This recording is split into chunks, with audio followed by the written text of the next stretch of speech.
voilà, je sais plus streamer, je sais plus préparer mes streams, rien ne va. Bref, j'espère que vous allez bien. Bienvenue dans ce live du... Bonjour Oliver. Bienvenue dans ce live du 2 mai 2025. Il est à présent 20h, j'arrive pas à lire parce qu'il y a un truc devant.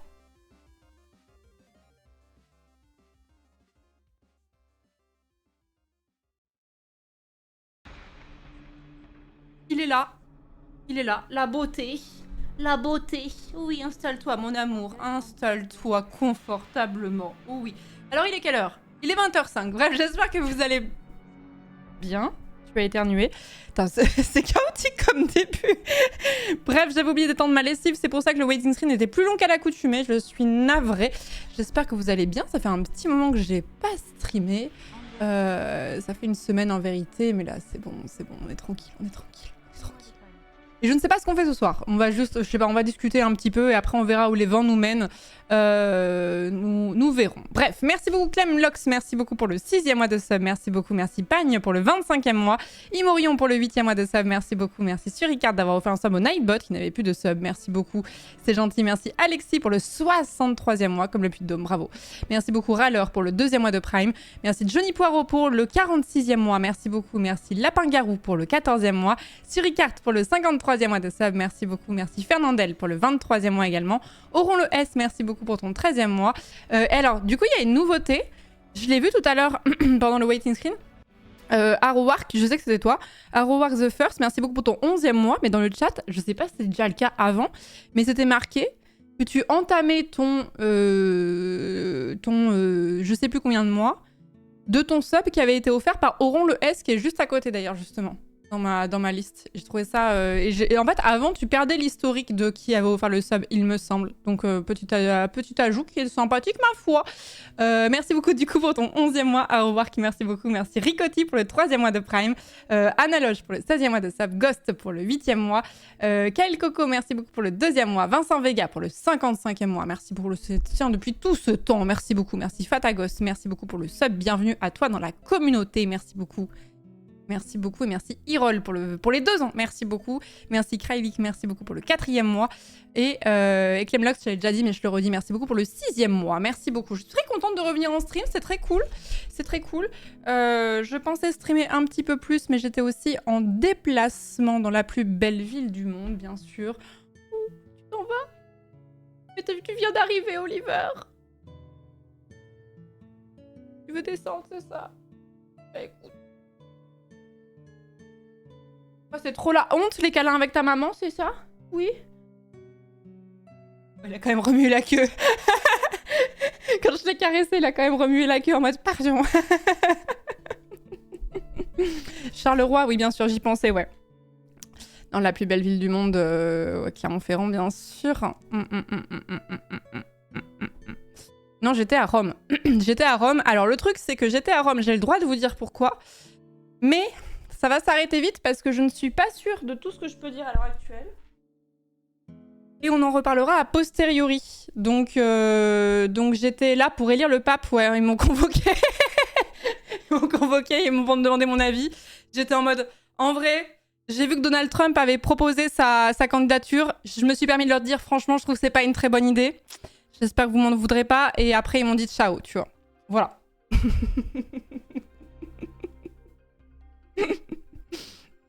Le pape est au Vatican. Bien vu, hein. Je sais pas si vous avez vu cette info qu'il y avait un sénateur, je vous laisse deviner s'il est républicain ou démocrate, bien sûr, qui avait dit que franchement, ce serait une ultra bonne idée que Donald Trump se propose pour être pape et qu'il soit élu. Comme ça, il pourrait combiner à la fois le titre de pape et le titre de président des États-Unis, quoi. J'étais en mode, franchement, l'idée est très séduisante, en effet. Non, bref, du coup, j'étais à Rome pour tester le prochain anneau. Je pourrais pas en dire trop parce que je ne sais pas à quel point je peux dire certaines choses ou non. Donc, dans le doute, je vais rien vous dire de particulier, sachant qu'on va en reparler un peu plus tard. Je pourrais en parler à ce moment-là. Le seul truc que je peux vous dire, c'est que je vais bien. C'est vraiment bien. C'était vraiment très très cool. Et du coup, j'en ai profité pour rester quelques petits jours supplémentaires pour pouvoir profiter de cette ville incroyable que j'avais déjà fait quand j'étais adolescente, mais qui est toujours un plaisir. Je pense que t'as pas assez d'une vie pour, de toute façon, pour tout découvrir dans Rome, tellement t'as de pépites à tous les coins de rue. C'est vraiment fabuleux, quoi. Pour peu que tu sois fan d'art et d'histoire, ce qui est mon cas, là, t'es en transe la plus totale, quoi. Donc j'ai beaucoup pensé à l'Empire romain, beaucoup. Je suis le nouveau pape. Ouais, ça, j'ai pas le droit de vous leak, par contre. J'ai pas le droit de vous leak le fait que je suis nouveau pape, mais ça reste entre nous. Non, les... forcément un homme. Hélas. De toute façon, toute l'Italie, c'est incroyable. On fera jamais la tier list des pays parce que là les problèmes, mais en tout cas, une chose est sûre, si cette tier list existe, l'Italie, en matière de richesse culturelle, en matière d'histoire, etc., et en matière de bouffe, et en matière culinaire, c'est estière. Ah, c'est une folie. C'est une folie. Peut-être pas le gouvernement, voilà. Je mets de côté ce petit, n'est-ce pas? N'est-ce pas? J'ai chaud, la vache. J'ai mis un pull, mais je regrette. Athènes, j'ai jamais fait, par contre. Trop d'huile chez les Italiens. Oh non. Oh non. La bouffe est meilleure qu'en France. Change my mind. Bah, en fait, ça dépend. La bouffe est vraiment bonne en France, mais je trouve qu'en Italie, elle fait vachement raffinée. En fait, tout a l'air hyper healthy quand tu le manges. Je sais pas comment dire. Alors que pas forcément, mais... bon. Me faire tirer les oreilles, ma femme est italienne. Attention. Merci Zilog pour le 43e mois de sub. Merci beaucoup. Merci Gigantom pour le 49e mois. Jeftana, merci beaucoup pour le 28e mois de sub. Merci beaucoup. Merci Soadine pour le 5e mois de sub. Merci beaucoup. Merci beaucoup, vous êtes bien mignons. Bref, j'espère que vous avez passé une bonne semaine en tout cas. La mienne était vraiment chouette en tout cas, donc je suis bien contente, même si je suis toujours contente de revenir. Enfin, ça, c'est un cheat code aussi de la vie. Quand t'as un animal de compagnie, les retours de déplacement, de vacances, de week-end, etc. n'ont pas la même saveur. Avant, j'étais triste quand je rentrais après m'être absentée de chez moi, généralement que je quittais... des copains, t'es dans un endroit qui est chouette, ce genre de choses, t'as pas forcément envie de rentrer. Depuis que j'ai un chien, il y a toujours une part de moi qui est vraiment contente de retrouver Oliver. Et quand je pars pas en vacances avec lui, ça m'arrive de partir avec lui, mais c'est pas toujours possible. Et quand je suis partie sans lui, je suis tellement contente de revenir à chaque fois. C'est un peu la consolation de revenir. Ça, c'est trop bien. Mais bref. Et donc, me voilà pour pouvoir restreamer à un rythme un peu plus classique. Je l'avais pas dit avant que je partais. Parce que j'étais pas sûre à 100% encore, mais voilà, c'est pour ça que vous n'avez pas eu l'info avant. Pendant que t'étais pas là, j'en ai profité pour visiter Montpellier. Très belle ville aussi, Montpellier. Hein. Enfin, je suis pas objective, hein, mais moi j'aime beaucoup cette ville. Une bonne semaine, une semaine avec beaucoup de clair-obscur, on va dire. Oui, je me doute que vous êtes tous butés toute la semaine à clair-obscur, là.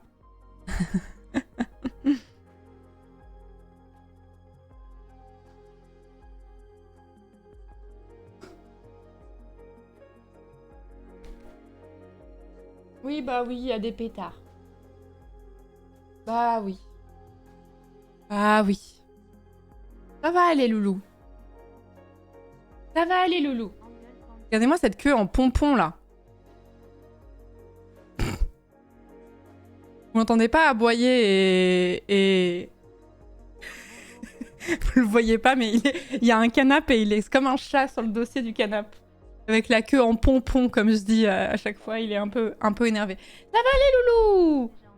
C'est pas grave, c'est des pétards, c'est pas grave. Bah ou non? On s'en fiche? Bah oui. Il a son plumeau. Il a son petit plumeau. J'ai pas du tout suivi Clair Obscur, je me sens seule. Ouais, mais non, mais moi aussi, t'inquiète. On est ensemble. Non, Clair Obscur, c'est... Voyez, mais regardez, c'est un chat, ce machin. Qu'est-ce qu'il fait, là?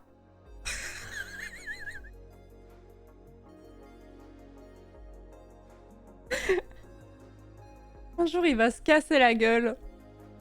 J'espère pas parce que là il va glisser, il explore. Non mais vraiment il fait du parcours sur le canapé, ça me fume. Ça me fume. Bon bref, qu'est-ce que je disais? J'en perds mon latin, lol. J'en perds mon latin. Oui, Clair Obscur. Alors moi j'ai pas suivi parce que j'ai pas lancé le jeu encore du tout. Comme je sais que je vais y jouer, je ne veux rien regarder comme stream, je ne veux rien écouter comme musique, je n'ai rien regardé pour tout découvrir. Et le seul truc que j'ai compris, c'est que tout le monde dit c'est le futur Gotti. Voilà, c'est le seul truc que j'ai retenu. Ah, il est stressé, mon petit père. C'est que des pétards, c'est pas grave. Oui, c'est pas grave. Oui. Faut pas te spoiler pour... Faut pas spoiler rien. Non, non, mais moi j'aime bien être... Enfin, je l'ai déjà dit plein de fois, mais moi j'aime pas regarder les bandes annonces pour les films, notamment pour en voir le moins possible. Je regarde quand même les Game Awards, genre une chose où il y a plein de trailers, parce que je sais que d'ici là j'aurais oublié. Ça me permet de wishlist des jeux où je me dis ah ça m'intéresse, ça m'intéresse. Mais entre-temps j'oublie les bandes annonces. Et j'aime bien arriver... chercher un autre mot que vierge, mais c'est celui qui me vient en tête. Donc je veux arriver vierge de toute impression, on va dire, et de arriver vraiment... n'avoir aucune idée de ce qui m'attend, quoi, on va dire. J'ai masqué la catégorie du jeu sur Twitch. Ah, c'est pas une mauvaise idée si on veut faire un jeu, ouais, effectivement, ouais. C'est pas une mauvaise idée, en effet.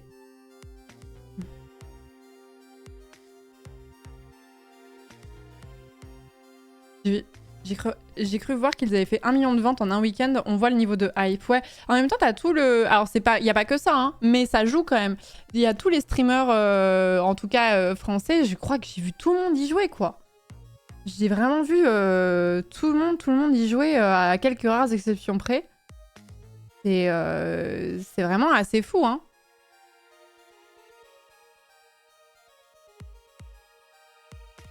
J'ai pas vu JD y jouer. Oui, ça vous surprend, ça, par contre, JD?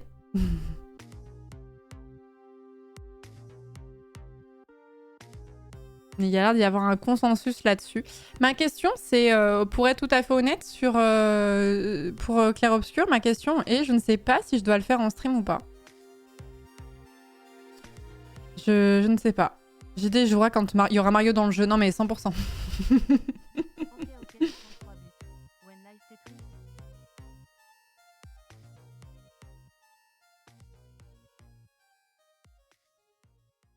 Si, en stream. Oui, mais vous dites ça, mais après, est-ce que vous allez venir? En stream, pitié, c'est une évidence. En fait, le problème, c'est que... On a déjà eu cette discussion 1000 fois, mais je la refais parce que je sais qu'il y a forcément des gens qui n'ont pas forcément vu quand je parlais de ça. Le problème, c'est que streamer un jeu à histoire sur Twitch, c'est le truc le moins compatible avec le stream, parce qu'il ne faut pas louper un épisode, parce qu'il ne faut pas... Il faut un petit peu voir où en est le streamer, etc. Ça demande beaucoup plus d'investissement que... si vous passez juste sur une partie de Isaac où vous pouvez un peu raccrocher en cours de route, même si vous avez loupé les 3 streams précédents sur Isaac, on s'en fiche un petit peu. Les jeux à histoire, c'est pas pour rien que les jeux à histoire font souvent moins de viewers en général sur Twitch, c'est parce que c'est plus difficile à suivre. Et il y a aussi l'aspect, moi c'est ça qui me retient dans les jeux à histoire, j'en ai streamé, Baldur's Gate est l'un de mes jeux préférés, si ce n'est mon jeu préféré de tous les temps, et c'est un gros jeu à histoire que j'ai fait en entier sur Twitch, et j'ai adoré, je le dis souvent, c'est mon let's play préféré que j'ai fait sur cette chaîne, mais en fait il y a un truc, quand t'es porté par l'émotion d'une scène, ça peut être un peu compliqué de la gérer en stream parce que t'as pas forcément envie de montrer que t'es ému, t'as pas forcément envie de pleurer, du coup tu vas un petit peu te limiter et c'est l'une des raisons pour lesquelles certains jeux à histoire, je veux pas les faire sur Twitch. Clair Obscur, je sais pas si ça va rentrer dans cette catégorie, tu vois. Par exemple, moi je vous dis souvent, j'ai fait l'histoire principale de FF14 hors live et franchement, mais c'était tellement bien joué de ma part. J'ai tellement aimé la faire hors live cette histoire. Oui, c'est tout à fait un berger de Shetland, Neural Natas, pardon. Tout à fait, bien vu. Donc je ne sais pas. Tu as encore l'encart publicité en bas à droite. Oui, mais parce que je suis sponsor HelloFresh, mais il faut que j'en parle plus tard. Enfin, je vais en parler plus tard. Tout à fait normal. Est-ce que tu as fini Dawn Trail? Oh oui, depuis longtemps. Depuis, je l'ai fait à sa sortie. Dawn Trail, c'est sorti début juillet de l'année dernière, je crois. On avait fait les premiers lives en sponsor, justement, avec avec Antoine. Est-ce qu'il y avait d'autres personnes à ce moment-là? Je sais plus. Et j'ai fait un tout petit peu la MSQ au début avec lui et en live. Et ensuite, j'ai fini Dawn Trail de mon côté hors live, quoi. Il y a trop de clair-obscur en ce moment sur le Twitch français. Dès qu'il y a un jeu qui est un peu hype et que tout le monde y joue, il y a toujours des gens pour aller en mode « il n'y a plus que ça, c'est bon, ça fait une semaine, ça va aller. En plus, c'est pas vrai. C'est juste que vous voyez vos streamers que vous suivez habituellement qui sont sur cette catégorie, mais il y a plein d'autres gens qui streament d'autres choses, il suffit d'aller fouiller. En plus du problème de l'histoire, tu peux passer 1 heure à tryhard d'un boss si t'es pas en mode facile, le level design est giga bordélique, donc tu tournes tout le temps en rond, à pas savoir si le couloir est annexe ou le principal et si tu es déjà passé par là. Ouais, je sais pas. C'est un problème d'être naturel en stream du coup. Non, c'est pas ça, c'est juste que tu fais du divertissement et les streamers ont souvent tendance à vouloir désamorcer les situations qui vont être un petit peu source d'émotion en live. Et du coup, tu te laisses pas porter par l'émotion. Et pleurer en live, c'est quand même un truc qui est pas forcément évident dans le sens où tu as un peu l'impression de te mettre à poil quand même. Donc moi, j'ai déjà fait pleurer en live et tout ça, hein, mais on va dire que c'est pas un truc qui m'est arrivé très souvent et c'est des images que j'aime pas forcément revoir, quoi. Non, ça commencera pas clair obscur ce soir. Je vous le dis, ça par contre c'est sûr.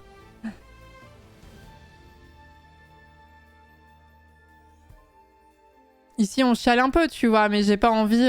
c'est pas évident, vous imaginez? Est-ce que vous aimeriez qu'il y ait des images sur net de vous qui soient vues par des milliers de personnes, de vous qui êtes en train de pleurer? C'est différent quand tu pleures pour une œuvre culturelle et quand tu pleures pour une situation personnelle. On est bien d'accord. Si je vous racontais un truc de ma vie personnelle en pleurant, ce serait pas la même chose que si je pleure parce qu'il y a une scène dans un jeu qui m'a émue.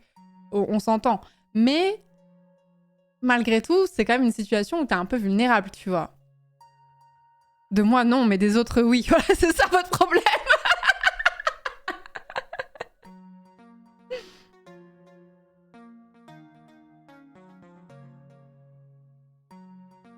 On a pleuré à la fin de Baldur's Gate 3 en stream, l'émotion était belle.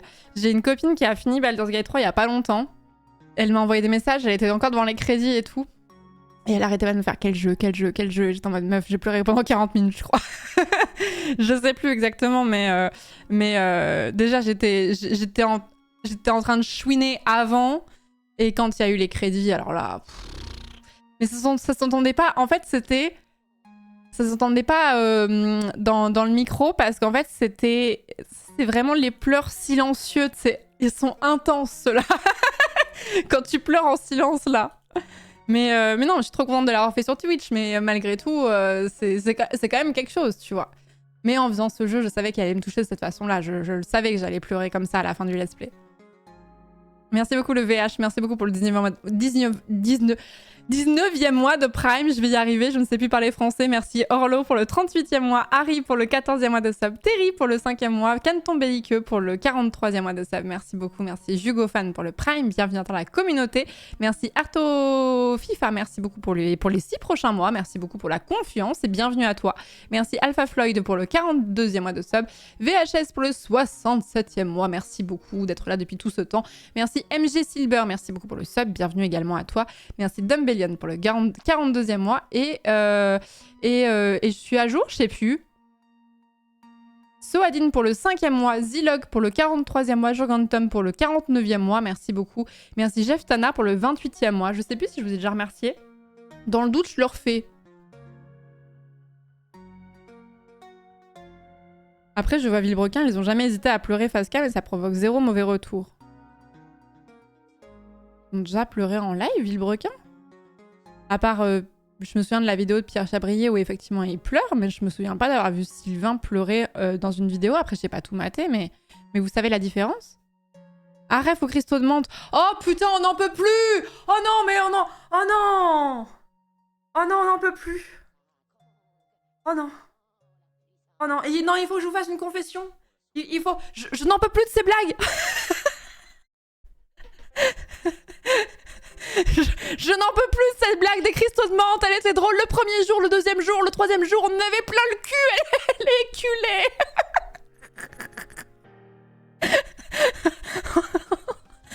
On n'en peut plus. Sylvain, il pleurait à chaque fois qu'il montait dans les voitures de ses rêves quand même, donc beaucoup de voitures. Ah, je savais pas. J'ai regardé plein de vidéos de Sylvain, de Villebrequin, etc., mais je m'en souvenais plus. Mais vous savez la grosse différence qu'il y a entre Pierre Chabrier, Sylvain Live et moi? Notre genre. Voilà, et tant mieux, moi je veux pas qu'on shame les hommes parce qu'ils pleurent et tout, c'est pas du tout ça le souci, mais les pleurs d'un homme sont souvent perçus d'une façon un petit peu différente que ceux d'une femme, en général.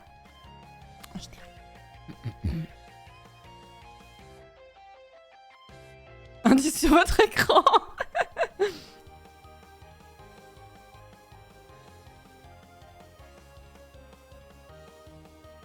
Voilà, homme qui pleure, oh bravo, quel courage.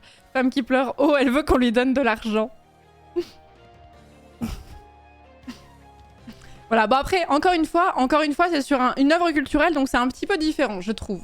Parce que, voilà, il y a des gens qui sont plus sensibles que d'autres à la fiction, qui chialent plus facilement que d'autres devant la fiction. Moi, je suis quelqu'un qui a tendance à chouiner de fou devant la fiction. Donc, enfin, en tout cas, je vais pas forcément chouiner à grosses larmes, mais je vais être très facilement émue et je vais très facilement avoir les larmes aux yeux, quoi. Genre, moi, vraiment, je regarde Pocahontas, j'ai les larmes aux yeux toutes les 30 secondes, tu vois. Donc, c'est vraiment... On en est là, quoi. Mais...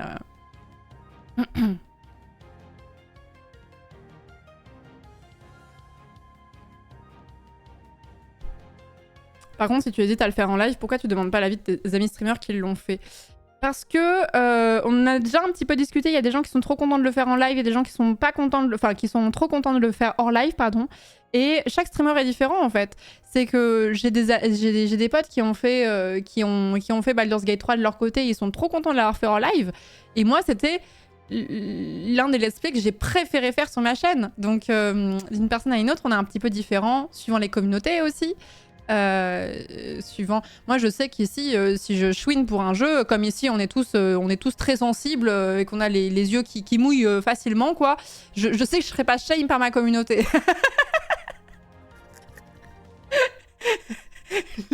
la commune hypersensible, là. Merci Dolphine pour le 32e mois. Chibi, merci beaucoup pour le 4e mois de Prime. Gilwoo pour le 30e mois de Prime.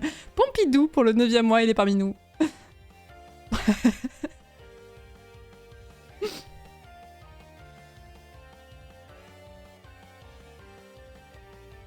Commu d'anxieux hypersensible, voilà.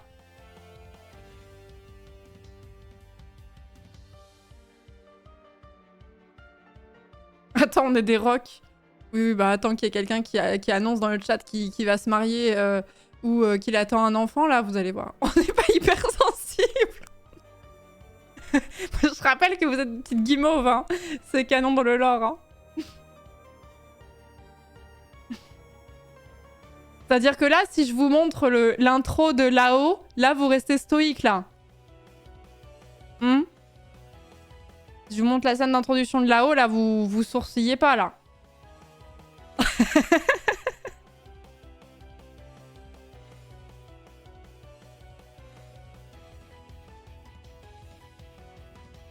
Totalement stoïque.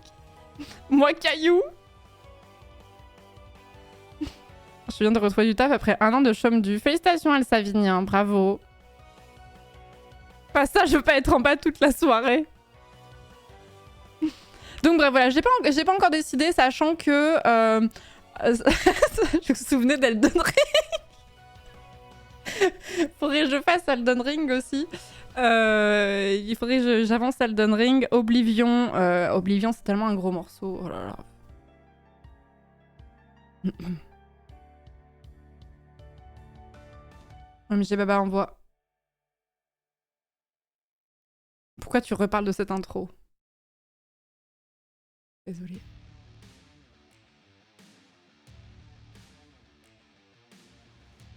Tu as maté la série d'Astérix de Chabat? Non.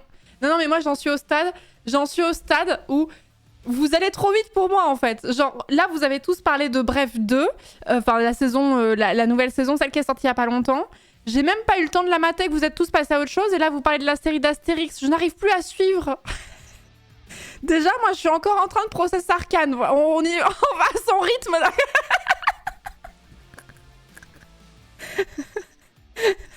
On va à son rythme, d'accord? Doucement, doucement.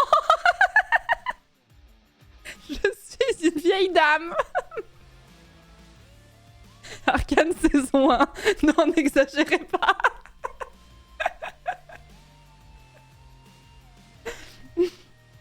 Vous avez vu la date de sortie de GTA 6? Ouais, c'est dans une vingtaine de jours. Ouais, c'est super.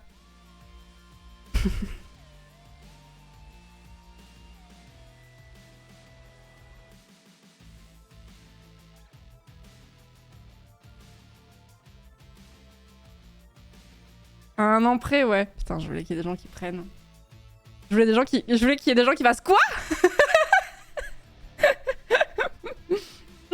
Non, j'ai pas refait des live bureaux. Mais du coup, justement, en fait, on va parler planning. On va parler planning. Demain soir, je pourrais pas streamer, mais je pourrais streamer dans l'après-midi. Ce qui me fait dire que demain après-midi, ce serait cool qu'on fasse du Isaac. J'aime bien faire du Isaac dans l'après-midi. Donc voilà. Donc je pense qu'on va faire du Isaac demain après-midi. Et dimanche, j'ai hésité à faire du coup un nouveau bureau. Voilà. C'est pour matcher avec la sortie de la Switch 2. Sure. Parce que là, on a combien de setup là, à nouveau? Attends, je regarde juste. Je retrouve le message de Baby, au secours.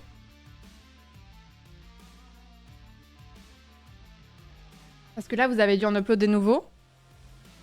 185, ouais, la dernière fois, je crois qu'on était à 116. Aïe, aïe, aïe, aïe, aïe. C'est quoi Bureau? Alors, Bureau, c'est une... c'est un... Excusez-moi, je me redresse. Je suis en train de comprimer mes organes vitaux, c'est un petit peu embêtant. En gros, il y a une émission qui s'appelle Le Tribunal des Bureaux, qui est fait par Agbou de Canard PC depuis bien longtemps sur YouTube. Et c'était une émission qui me faisait grave rire, où en gros, Agbou, il y a des gens qui lui envoient des photos de leur setup PC. Ils sont pas forcément streamers, hein, c'est juste leur setup PC et tout ça. Et Agbou s'amuse à être profondément injuste et gris sur absolument tous les setups qu'il voit, quasiment tous les setups qu'il voit, et ça me faisait beaucoup rire. Et je voulais en gros faire le même concept lors du The Event 2024. On n'a pas eu le temps de le faire pendant les The Event 2024 parce que comme chaque année c'était très dense, du coup on n'avait pas forcément le temps. Je me suis dit c'est pas grave, on le fera a posteriori. Et en fait on a fait une première session, donc ce qu'on appelait ici le bureau, où des viewers de ma communauté ont envoyé leur setup en photo, et du coup je l'ai noté. Et on a fait quelques-uns, sauf que vous en uploadez plus que j'ai le temps d'en faire. Et du coup, je me suis dit dimanche, ça pourrait être sympa d'en refaire. Il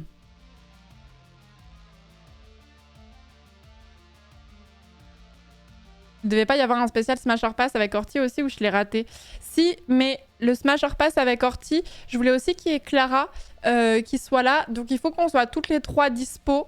Et avec les contraintes de chacune, ça n'a pas vraiment été possible jusque-là. Donc, notamment parce que je déménageais aussi entre-temps, c'était un peu relou. J'avais pas trop de dispo pour pouvoir permettre de faire ça. Mais là, maintenant que c'est passé, on va pouvoir organiser ça. J'ai pas oublié mes donation goals, hein, vous inquiétez pas. Hein. De toute façon, ce genre de truc, d'une, ce sera sur YouTube quand ce sera uploadé. Et quand ça aura lieu, je vous préviendrai à l'avance qu'il y aura ça. Que certains ont refait leur bureau pour se faire roaster à nouveau. Je n'ai pas l'info, mais peut-être. Je sais qu'en tout cas, il y a pas mal de gens qui se sont servis des conseils que j'avais donnés pour un petit peu upgrade leur bureau. Et je l'ai vu dans le... On a un salon décoration et tout ça dans le Discord. Et j'ai vu qu'il y avait des gens qui avaient refait un petit peu certains de leur... Enfin, un petit peu de leur setup pour voir.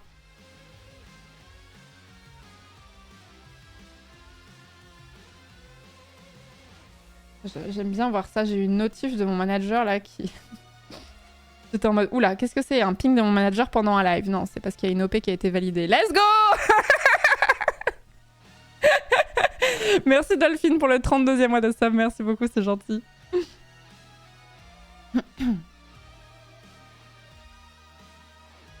Yes, l'argent.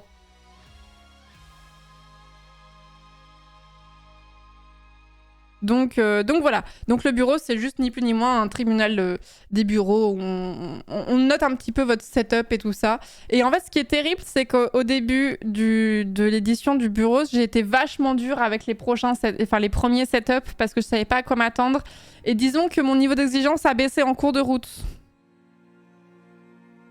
Voilà. L'OP Tesla enfin validé, au secours.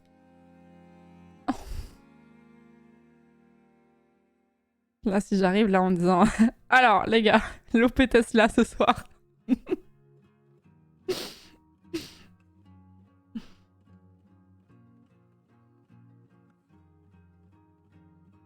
Il a baissé en une occasion précise à base d'armes et de poubelles bien remplies. Ouais, c'est un peu le souci. Hein. Les premiers bureaux, pourtant qui étaient sublimes. Je vais pas retourner le couteau dans la plaie, mais on va quand même le faire. Parce que genre, si je regarde, il y a eu des petites updates, je vois d'ailleurs. Là, ça, j'avais mis 8 sur 10. Avec le recul, je mettrais un solide 9. Est-ce que là, un 7 sur 10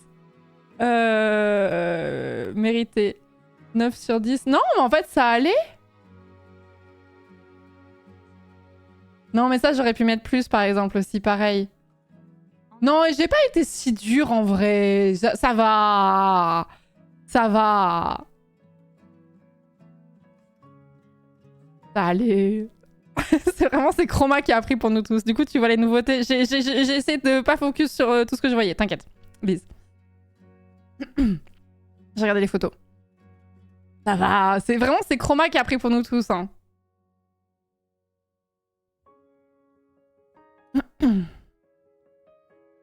De très tôt, une planche et une chaise de mamie en rotin, maintenant c'est le top du top. Bah, une chaise de mamie en rotin, elle peut être sympa, hein.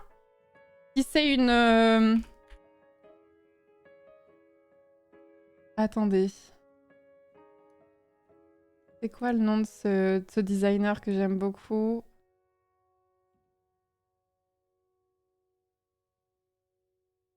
Si c'est une Marcel Breuer, c'est pas mal, hein.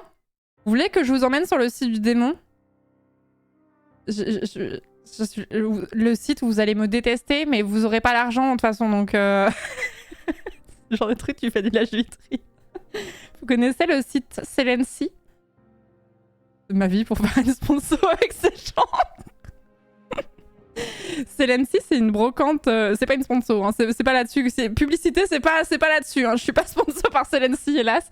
C'est une marque, en gros, de... C'est un site qui fait de la avec des brocanteurs professionnels. Et en fait, vous avez ces chaises qui sont des trucs iconiques du design. C'est Marcel Breuer, là. Et sauf que c'est 1400 € les 4 chaises. Donc... en fait, t'as pas que des trucs qui sont aussi chers, mais comme c'est des brocanteurs professionnels et que t'as beaucoup de trucs de design, c'est vraiment des tarifs qui sont des fois un peu abusés, mais tu peux avoir des trucs pour moins cher en matière de déco ou quoi. Mais là, on parle de pièces de créateurs, genre hyper recherchées. Hein. Du coup, si vous me proposez ce siège en rotin devant de votre PC, ça fera monter la note. Voilà, c'est mérité. C'est mérité parce qu'elles sont très belles. Mais par contre, une chaise de bureau là-dessus, je pense que c'est pas très confortable à terme. Préférez la chaise d'Ikea quand même. Mais la brocante, c'est censé être pas cher, non? Bah là, on est entre la brocante et les antiquaires presque, en fait. Dans le sens où t'as aussi des gens qui vont remettre en état des pièces design qui sont très recherchées, qui vont... tu peux trouver des trucs sur ce site qui... en mode style Napoléon, Louis... vous savez, les trucs Louis XVI et tout ça, je connais pas grand-chose, mais... Au stade où c'est... Attends, je l'aime beaucoup, mais elle tombe beaucoup trop souvent dans la playlist. Donc brocante, non. En fait, vous savez, tout ce qui est de façon seconde main, il y a un côté où ça s'est un peu embourgeoisé aussi. Et vous le voyez avec les fripes. Les fripes, à la base, c'était pas cher. Maintenant, c'est un truc un peu de bobo et qui est devenu vachement cher. Bah, la brocante, c'est pareil. Et quand c'est des brocanteurs professionnels, en fait, tu peux avoir ces produits-là sur le bon coin. Des fois, pour moins cher, faut fouiller, quoi. Mais voilà.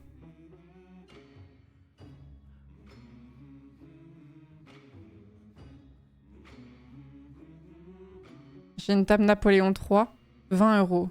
C'est une vraie table Napoléon 3?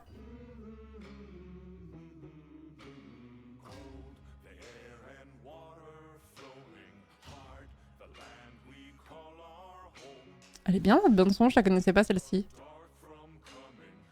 Rayon de Warframe. Les fripes au prix du prêt-à-porter neuf, on adore, non. Bah, l'autre jour, j'étais sur Vinted et j'étais en mode, mais attends, mais ils se foutent de notre gueule. Je regardais des marques que j'aime bien. J'étais en mode, mais attends, mais je regarde, c'était même plus cher que la marque originale. J'étais en mode, faut aller se faire foutre à un moment donné, en fait. Je regardais une marinière d'une marque que j'aime bien, et la marinière en question, elle était plus chère sur Vinted déjà portée que neuve. Au bout d'un moment, on y en a marre.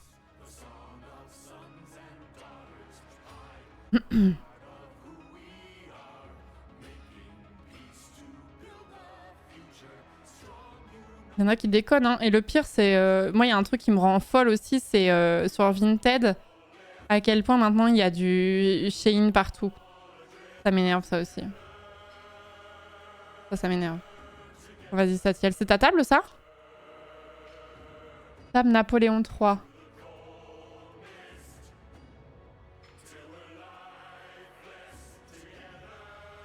Mais c'est une table qui a été rénovée, non? On dirait qu'elle est chromée en dessous.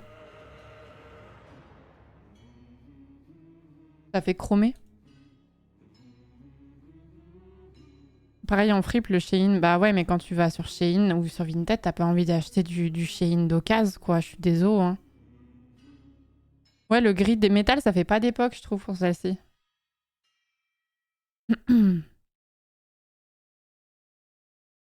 Mais je sais plus pourquoi je parlais de ça. Oh, sinon, vous voulez un miroir Louis-Philippe, c'est combien? Alors, il y en a pour tous les budgets. 690 €, 1600 €. Et puis celui-là pour 80 balles. Mais il est abîmé, quoi. Il est à restaurer. Oh, il est franchement abîmé, même.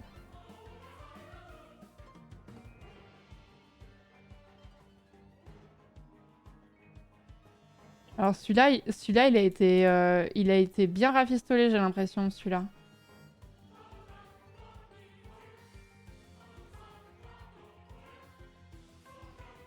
Mais là, c'est de... Là c'est vraiment... C'est niveau antiquaire, quoi. C'est vraiment... C'est la décoration bourgeois plus plus. Mais après, vous avez quand même des petites pépites au milieu qui sont pas forcément les yeux de la tête. Puis ça dépend du budget que vous aimez mettre dans votre déco aussi. Moi, j'avoue que... Alors, je mettrais pas 1600 € dans un miroir Louis-Philippe, je vous avoue tout, mais j'avoue que mon petit point faible, plus je vieillis, et mon petit point faible, c'est que j'ai de moins en moins envie de dépenser de l'argent dans des vêtements, dans du make-up, ou même dans des sorties, ou ce genre de choses. Enfin, si je les sortir un petit peu, en vrai, mais... Et par contre, la déco, l'aménagement, la maison, les meubles... Plus. Plus. D'ailleurs, je tiens à vous remercier parce qu'aujourd'hui, j'ai fait l'acquisition d'un torchon et d'un gant pour la cuisine avec des petits lapins dessus qui m'a coûté vraiment que dalle pour le coup. Et tout ça, c'est grâce à l'argent des subs, donc sachez que l'argent des subs est très bien réinvesti. Je tiens à vous remercier parce que sans vous, ce serait pas possible. Juste 600 €. Non, c'était 13 €. Ça va. En fait, je regarde Celency, mais j'achète pas sur Celency. J'ai acheté sur Monoprix.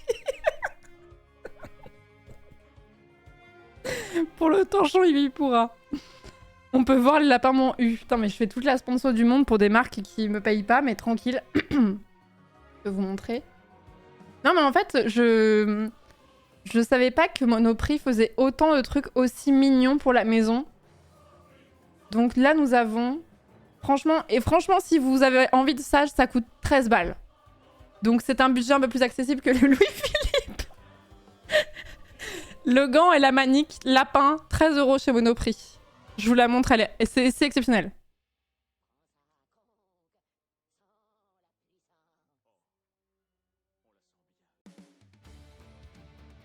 La vie est trop courte pour avoir un gant gris, hein, je vous le dis. Hein.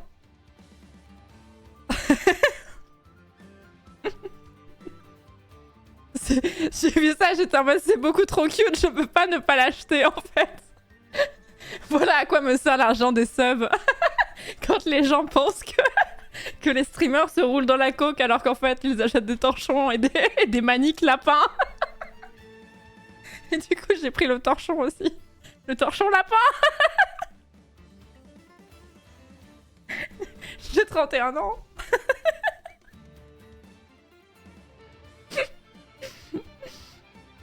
Aïe aïe aïe. Je pense que c'est pas tous les streamers, surtout toi. Ah mais je suis sûre que si je l'envoie à Ultia, je pense qu'elle est conquise aussi. Hein.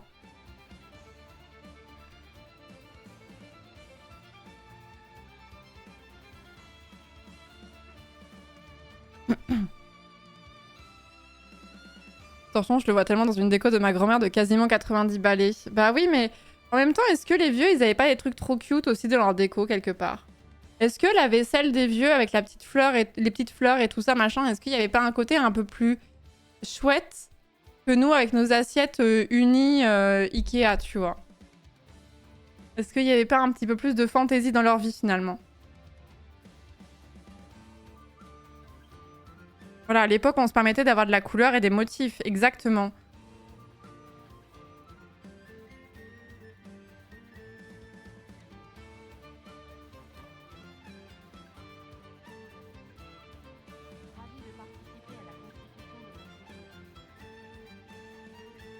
Il y a une fine limite entre le kitsch et le mignon.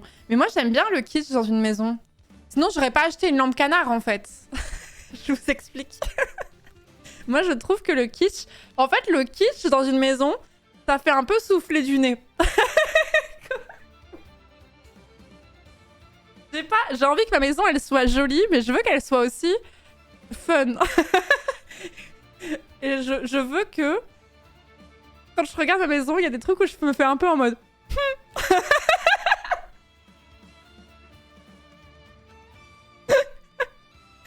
De toute façon, j'ai pas de leçon à recevoir de gens qui offrent des guillotines à saucisson à Noël, d'accord? J'ai pas oublié, d'accord? Merci Louise pour le 3e mois de sub. Père Castor pour le 14e mois. Bidji, merci beaucoup pour les combien? Pour les 5 subgifts, merci beaucoup. C'est très gentil, merci beaucoup. Merci Lulune pour le 11e mois. Nazalix pour le 43e mois, merci beaucoup. Merci Erengarf pour le 4e mois de sub. Merci bien. Il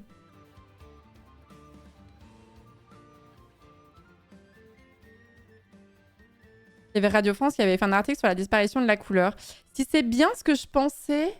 Oui, en fait, ils avaient fait une vidéo même carrément que je trouvais vachement bien. Putain, j'espère que je vais pas me faire strike si je la passe parce que je crois qu'elle est très courte, elle est assez intéressante. C'est pas vrai qu'on reparle encore d'écho, on n'en peut plus. Maison de campagne de... On n'en peut plus. Elle dure 8 minutes en fait, elle est plus longue dans mon souvenir. Mais vous voulez la voir ou pas? Pourquoi la couleur a-t-elle disparu de nos quotidiens? J'avais trouvé ça super intéressant. Ma France, ma guillotine à saucisson. En fait, je m'intéresse beaucoup à la déco depuis longtemps en vrai, mais plus je vieillis et plus je m'intéresse à la déco, au design en général, à l'architecture d'intérieur, etc. Voilà. Et il y a un truc qui m'a toujours interloquée depuis que je suis toute petite, c'est que je trouve que nos intérieurs sont devenus de plus en plus insipides dans le sens où quand vous allez sur Pinterest, c'est vraiment devenu des intérieurs qui sont très monochrome, gris-blanc, très immaculé. Je me dis, ces gens-là n'ont ni enfants, n'ont pas d'animaux, etc. Enfin, c'est vraiment cette esthétique un peu... voilà. Cette esthétique, maintenant, elle est un peu moquée sur Instagram, sur TikTok notamment. On appelle ça les sad beige moms, où en gros, c'est un peu la génération des 30-50 ans qui ont voulu tout acheter de façon très... tout est très morne, quoi. Ils veulent tous acheter en beige, en blanc, etc. Le blanc et le beige, c'est très joli. Mais en fait, quand tout est intégralement comme ça fait vite un peu triste et un petit peu... En fait, on dit que ça... Enfin, les gens disent souvent ça fait catalogue déco. En vérité, si vous ouvrez un catalogue de déco, c'est rarement comme ça. C'est souvent beaucoup plus coloré, en général. Et il y a une tendance maintenant... D'ailleurs, ça m'agace un petit peu. Là, c'est le moment où je vais gatekeep, c'est pas grave. La couleur revient dans nos intérieurs. Il y a de plus en plus de choses qui sont colorés et tout ça. Sauf que j'ai l'impression que c'est devenu la tendance et que les gens mettent de la couleur chez eux. Je le vois notamment sur TikTok, sur Instagram, sur Pinterest, etc. Pas parce que ça leur plaît, mais parce que c'est la tendance du moment. Et je trouve ça mais si nul de faire sa déco en fonction de tendances qui sont souvent assez éphémères. Et du coup, ça fait encore des intérieurs qui se ressemblent. Bah, on n'en peut plus, quoi. J'en ai marre. Bon bref, du coup, pourquoi la couleur a disparu de nos intérieurs? En vrai, la question, elle est intéressante. Il y avait cette vidéo, du coup, qui est de Radio France. J'espère qu'on va pas se faire strike si on la passe, mais elle est vachement intéressante, je trouve. Voilà. Regardez les maisons de campagne de nos grands-parents. Il y avait la chambre bleue, la chambre verte, la chambre rouge. Regardez vos photos de classe. Regardez comment vous étiez habillés quand vous étiez enfant. Pourquoi la couleur a-t-elle disparu de nos vies quotidiennes? Pour répondre à cette question, Et alors, le pire et le plus dramatique, c'est pour les chambres d'enfants. Si vous regardez les chambres d'enfants, normalement, ça crache des couleurs dans tous les sens. Mais alors, si vous regardez les chambres d'enfants maintenant qui sont un peu à la mode, elles sont souvent très insipides alors que les enfants ont besoin de couleurs pour se développer et ça, c'est vraiment très grave. J'ai commencé par regarder dans les couloirs autour de moi, puis par la fenêtre, devant la maison de la radio, dans le quartier autour. Le constat, bien que très localisé dans cet exemple, s'applique à bien des domaines. Sur les routes, dans la mode, la déco, les biens de consommation, l'architecture, la couleur semble avoir disparu de notre environnement, du moins en Occident. Il se trouve qu'une étude britannique a comparé la couleur de 7000 objets du quotidien, qui faisaient partie de la collection d'un musée, en se basant sur les pixels de photos de ces objets. Résultat, les noirs, les gris et les blancs représentaient environ 15% des couleurs vers 1800. Ils en monopolisent presque la moitié aujourd'hui. Actuellement, 3 voitures vendues sur 4 sont blanches, grises ou noires. En 1952, les 3/4 étaient rouges, vertes ou bleues. On peut l'expliquer par le fait qu'une voiture à la carrosserie plus neutre est plus facile à revendre. Et donc les constructeurs s'ajustent.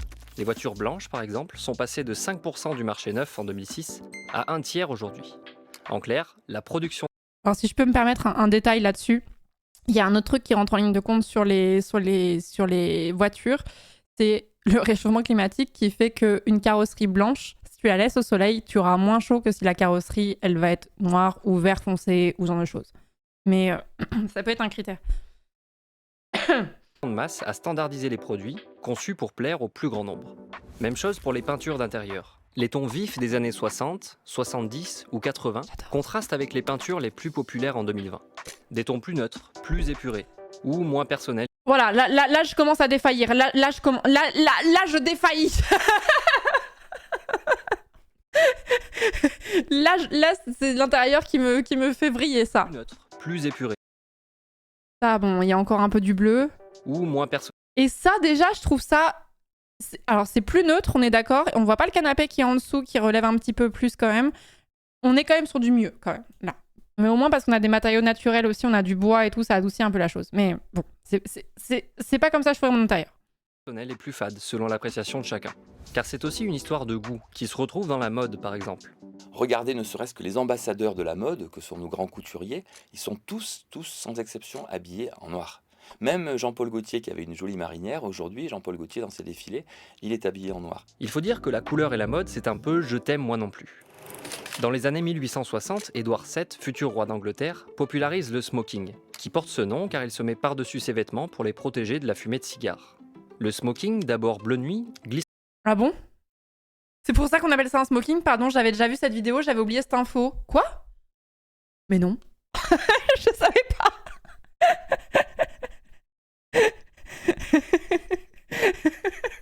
Je m'étais jamais posé la question de pourquoi on appelle ça un smoking en fait. Je ne savais pas non plus. Merci de me faire sentir moins seule parce que quand j'ai dit ah bon, tout le monde a répondu oui et du coup je me suis sentie comme la bécasse du village quoi. Sera vers le noir, qui deviendra une couleur courante en période de deuil général post-Première Guerre mondiale. Cette sobriété est vite transformée en symbole d'élégance féminine pendant les années folles, et en 1926, une certaine Coco Chanel sort sa petite robe noire. Mais plus tard, la couleur fait son retour à partir des 30 Glorieuses. On pense au orange des années 60, au rouge des années disco, aux survêtements des années hip-hop, des marques comme Benetton ou Pantashop sont à la mode, et pourtant, la mode des années 2010 revient à des tons sobres. Pourquoi est-ce qu'on met plus de vêtements colorés? On oublie l'usage de la couleur. Moins on utilise de couleurs, plus on en a peur. Et donc, quand on ouvre son placard le matin, on se dit comment je vais m'habiller. On s'habille en beige, on s'habille en bleu marine, on s'habille en écru. On sait qu'on ne fait pas de faute de goût. Moins il y a de couleurs autour de nous, moins on a envie de porter de la couleur. Au cinéma aussi, la colorimétrie s'est affadie sur les 2 dernières décennies. Car entre autres, comme on vous l'avait expliqué dans une précédente vidéo, l'arrivée du numérique a modifié la manière de filmer ou de traiter les images. En parlant de numérique, les téléphones, ordinateurs, télévisions sont à dominante noire. En comparaison, voici leurs équivalents dans les années 90. Cette monochromie est en partie due à l'évolution des matériaux et elle permet aussi de contrebalancer les couleurs éclatantes de ce qui se trouve dans les écrans. Car d'un côté, il faut bien reconnaître que nos yeux sont ultra sollicités par des couleurs qui... Pardon, excusez-moi, je n'arrive pas à penser à autre chose que... Qu'est-ce qui était? C'est Overwatch? Non. Oui, c'est Overwatch. Pardon. Je suis sûre que j'étais pas la seule à avoir été déconcentrée par ça. Je suis sûre que j'étais pas la seule à me dire attends, c'était quoi le jeu? Car d'un côté, il faut bien reconnaître que nos yeux sont ultra sollicités par des couleurs qui veulent incarner une identité de marque, comme celle des logos des applications ou des spots de publicité. Vous avez remarqué à quel point les logos des applications sont quasiment tous. Une période, c'était criant à quel point beaucoup, si vous regardez votre téléphone et vos applications, il y a beaucoup d'applications qui sont dans les tons bleus. Genre vraiment beaucoup. Là, je regarde sur mon téléphone. Facebook, Discord, Messenger, Shazam, Blue Sky. Qu'est-ce qu'on a d'autre? Blablacar, Waze, bleu. Doctolib, bleu. Tout ça, tout ce que je viens de citer, c'est bleu. Les applications de banque, PayPal. Qu'est-ce qu'on a d'autre? Control Center. Bon, ça, c'est pour le truc d'Elgato. Je pense pas qu'il y ait beaucoup de gens qui l'aient. Booking. Steam. Il y en a vraiment beaucoup. Île-de-France aux mobilités, c'est vrai, ouais. Leclerc Drive, bon, vous voulez peut-être pas celle-là, mais sachez qu'elle est bleue parce que bon, Leclerc est bleu, mais il y a beaucoup d'applications sur les téléphones qui sont bleues. Ça m'avait choqué une fois quand j'ai regardé mon téléphone. Identité de marque, comme celle des logos des applications ou des spots de publicité. Tout ça n'a pas répondu à la question de départ. Pourquoi la colorimétrie des murs de la maison de la radio et du quartier autour procure autant de joie qu'un dimanche pluvieux du mois de novembre? Pour comprendre l'omniprésence des tons fades dans l'architecture, il faut faire un détour par l'art et la théorie de la couleur. 18 juillet 1993, David Batchelor, un artiste écossais, a une révélation en sculptant dans son studio londonien. Je le lis à haute voix pour ceux qui écoutent que d'un côté et qui n'ont pas les sous-titres. Un jour, j'essayais de travailler sur une petite sculpture. Ça n'allait pas comme ça peut arriver. Et j'ai peint le devant rose vif. Et en faisant ça, ça m'a frappé à quel point il y avait peu de couleurs à la fois dans mon studio, mais aussi dans l'art en général. J'ai appris de l'art conceptuel, donc tout tendait vers le noir, le blanc et le gris. L'artiste se met alors à réfléchir sur le rôle de la couleur et invente un terme qu'il place en couverture d'un livre, chromophobie, qui veut dire une peur de la couleur en vulgaire, Occident. peu raffinée, décadente. Il faudrait se méfier de la couleur selon certains théoriciens de l'art. Tout commence vraiment avec Platon et Aristote, et ensuite on retrouve ça dans la culture occidentale depuis lors. La couleur est en quelque sorte étrangère au rouage supérieur de l'esprit occidental. Charles Blanc, un bien nommé critique d'art du 19e siècle, écrit que la couleur est secondaire dans l'art. Une œuvre doit être appréciée avant tout pour son dessin, ses formes. Il attribue à la couleur plusieurs traits. Orientale plutôt qu'occidentale, féminine plutôt que masculine, infantile plutôt qu'adulte. Les couleurs sont associées à l'hédonisme, avec les appétences, pas aux considérations sérieuses et réfléchies. Et ça se retrouve dans le cinéma. Dans un des premiers films en couleur, Le Magicien d'Oz en 1939, une petite fille est transportée dans un monde coloré, qui est celui du rêve, de l'illusion enfantine, pas de la rationalité. Au début du siècle, des artistes d'avant-garde préfiguraient déjà un usage réduit de la couleur, comme Marcel Duchamp. Une approche qui fera école dans l'architecture. C'est à cette époque qu'est fondée l'école allemande du Bauhaus, qui fait la part belle aux non-couleurs. Dans les années 1920, on a Le Corbusier, qui peste contre la couleur. Donc on trouve toutes ces manifestes, pas seulement par Le Corbusier, mais aussi Theo van Doesburg et quelques-uns des architectes russes de la même époque. Leur rêve était de construire un bâtiment sans aucune couleur. Il y a un curieux paradoxe sur Le Corbusier, c'est ce que j'allais dire. Plus tard, dans les années 50 et 60, il a abandonné cette idée. Le Corbusier a amené une chose formidable, qui est la matière brute, le béton, etc. Mais ce que les architectes actuels ont oublié, c'est que Le Corbusier mettait de la couleur partout. Prenez la Cité radieuse, par exemple, à Marseille. Chaque porte a sa propre couleur, les couloirs sont très colorés, c'est-à-dire qu'il opposait des matières brutes à de la couleur. En clair, les architectes qui ont suivi ont oublié d'utiliser le noir, le blanc, le béton comme des contre-couleurs pour jouer sur les contrastes et faire ressortir les tons vifs. Bien leur en aurait pris de s'inspirer de cette jolie phrase du philosophe Ludwig Wittgenstein « Une couleur ne brille que dans un certain environnement, de la même façon que les yeux ne sourient que dans un visage ». Résultat, du verre, du béton, du métal ont poussé sur les bords de Seine et bien ailleurs. À partir des années 80 et jusqu'à aujourd'hui, la tendance se renforce. Les infrastructures modernes de Jean Nouvel ou de Jean-Michel Villemotte font la part belle aux formes, aux mouvements, avec des tons neutres et froids. L'architecture de moindre envergure a aussi pris le pli du grisâtre. Dedans, les murs se revêtissent de blanc, on parsème les bureaux de paravents gris, des objets si caractéristiques de la trentaine d'années qui a succédé aux 30 Glorieuses, originalement surnommées les 30 génériques par le journaliste Jean-Laurent Casely. On connaît l'importance des couleurs pour le bien-être et le développement psychomoteur des enfants. Elles sont des repères sociaux inconscients aussi, une manière de communiquer sur soi. Habillez-vous en rouge pour incarner le leadership, en bleu pour la confiance et la loyauté. Alors quelles seraient les conséquences d'un monde dépourvu de couleurs? Et surtout, après les calamités de ces dernières années, une pandémie, une nouvelle guerre, la surinflation, l'émergence des trottinettes électriques, est-ce qu'on n'aurait pas besoin d'un peu de couleur?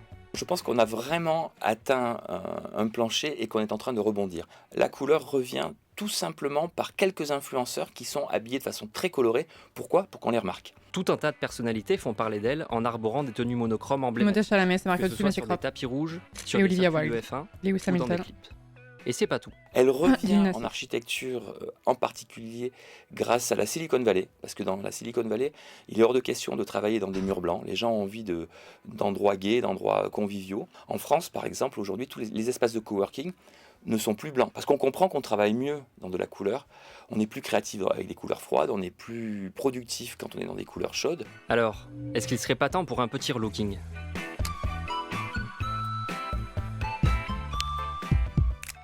Et voilà pour cette vidéo que j'avais trouvé super intéressante à l'époque, un constat que vous avez peut-être déjà fait dans votre quotidien, mais c'est vrai que je reviens de Rome justement, et il y a un truc qui me frappe toujours quand je vais à l'étranger, quand je suis allée en Espagne, quand je suis allée en Italie et tout, c'est à quel point les façades sont tellement plus colorées qu'en France, où si on met de côté certaines villes comme Nice, mais parce que voilà, l'histoire fait que l'Italie a eu une certaine influence. C'est pour ça que je trouve Paris un peu triste, par exemple. On dit que Paris, c'est une très belle ville, mais je trouve que t'as plein de villes en Italie qui ont coloré, quoi. C'est sympa. Et je parle pas forcément des 5 terres ou ce genre de choses, hein. C'est... Milan est un peu plus terne, ouais, c'est vrai. De manière générale, les centres historiques sont toujours plus colorés que ce qui est plus récent. Oui, c'est vrai. Sur le Pays-Bas, c'est plus coloré aussi. Oui, bah ces belles maisons avec des volets qui sont rouges, avec... Voilà, mais on en revient parce que maintenant, la tendance à l'heure actuelle en matière de déco, si vous allez sur n'importe quel site de déco, vous voyez, même ne serait-ce que Ikea, vous voyez qu'en fait, il y a beaucoup de mise en avant de vases qui vont être vraiment jaune poussin, des plaids qui vont être orange pétant, des trucs comme ça. Et ça fait du bien, mais en fait, ce qui est un peu embêtant, c'est que j'ai vraiment l'impression qu'il y a plein de gens qui remettent de la couleur dans l'intérieur parce que c'est la tendance à l'heure actuelle. Et si dans 5 ans, on revenait au minimalisme blanc-beige, eh ben, ils reviendraient au minimalisme blanc-beige, tu vois.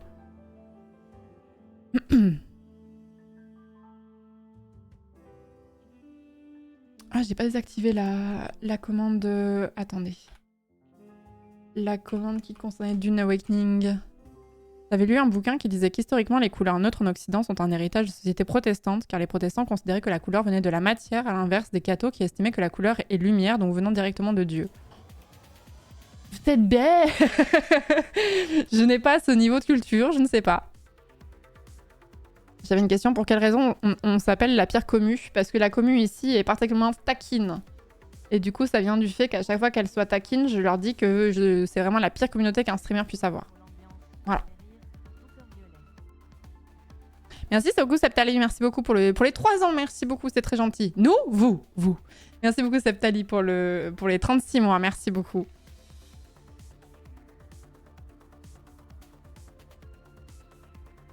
Les couleurs qu'on voit le plus sur les maisons en France, j'ai l'impression que c'est le rouge des briques. Ouais, fort possible.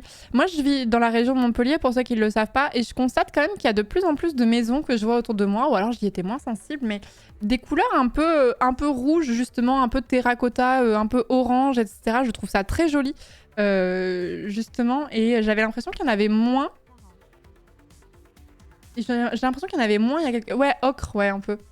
J'ai l'impression qu'il y en avait moins avant, qu'on était plus dans le crème, justement. Les maisons crème, la maison crème du lotissement un peu classique, tu vois.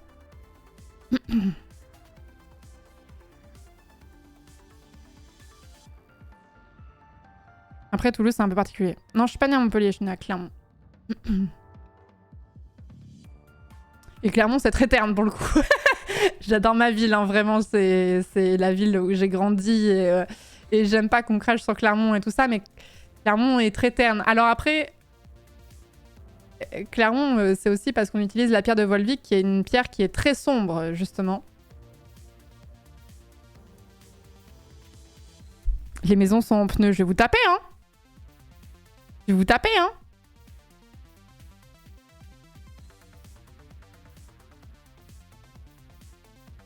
En Alsace, tu peux trouver des maisons à colombage de toutes les couleurs. Oui, c'est vrai. Bah après, par exemple, je pense à Colmar, par exemple, qui est connu Colmar comme étant... Ça a quand même une autre gueule, quand même, tu vois. Enfin, bon, après, là, on a vraiment comparé ça au bâtiment de Paris, hein, mais... Putain, la vie est trop courte pour vivre en gris quand même, hein, franchement. Hein. Je sais pas, moi il y a un truc qui apaise mon cœur quand je vois ça, tu vois. En dehors que le bâtiment... Bon, moi je suis très fan des maisons à colombage de manière générale, mais le fait que les couleurs... qu'il y ait des maisons de plein de couleurs différentes, c'est tellement nims. Même si c'est beaucoup la même photo, en vrai on va pas se mentir. Strasbourg, je sais pas à quoi ça ressemble. À quel point Strasbourg est coloré?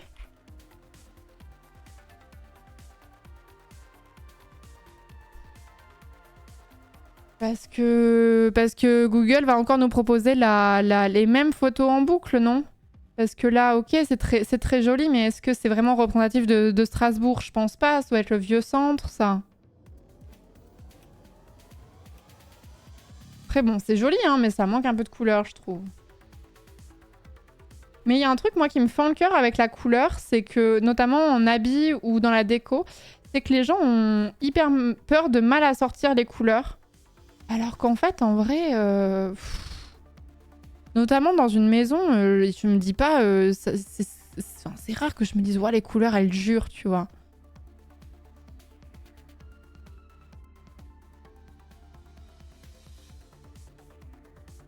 Je suis un peu d'accord, en vrai, tout va avec tout, c'est exactement ça. Je pense qu'il faut pas trop se prendre la tête en mode, oh là là, faut absolument que je choisisse une gamme de couleurs et que je m'y tienne. Oh là là.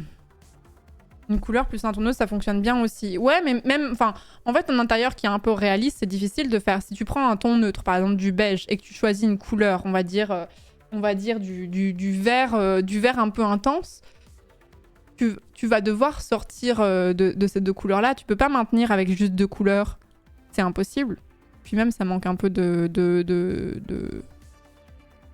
spontanéité, dirons-nous. Je trouve que c'est beaucoup plus facile de se foirer avec les motifs qu'avec les couleurs. Oui, je suis d'accord avec ça, ouais. Mais du coup, ouais, ça me fait un peu de la peine. Alors après, les hommes, vous avez une excuse concernant la couleur. C'est parce que même si vous voulez en porter, j'ai l'impression que l'industrie de la mode vous l'interdit. La mode féminine, on a de la chance parce on accepte qu'on porte un peu de couleur. Mais vous, les hommes, vous êtes punis, j'ai l'impression. Ah non, vous porterez du gris, du vert, du blanc à la rigueur, du noir, surtout du noir. Et puis c'est à peu près tout, hein. Oh là là, qu'est-ce qu'elle est chiante votre mode, hein. Je suis vraiment désolée pour vous, hein.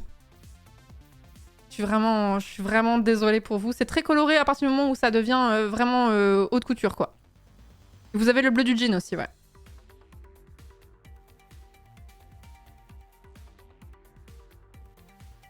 Tu oublies le bleu marine. Mais on a des vraies poches, oui, bon bah... on peut pas tout savoir. La couleur ou les grandes poches? Il faut choisir.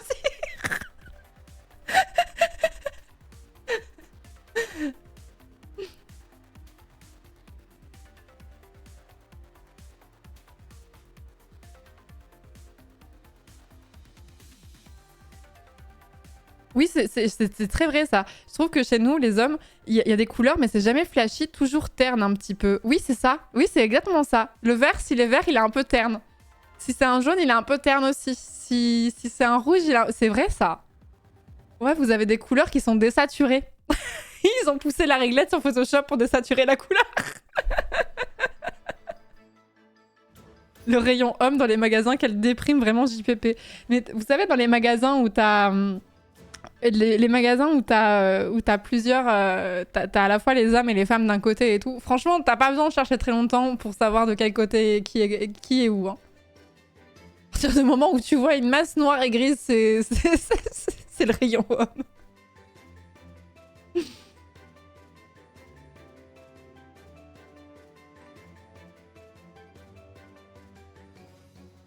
Uniqlo, c'est flagrant. Oui, c'est à Uniqlo que je pensais justement. Précisément.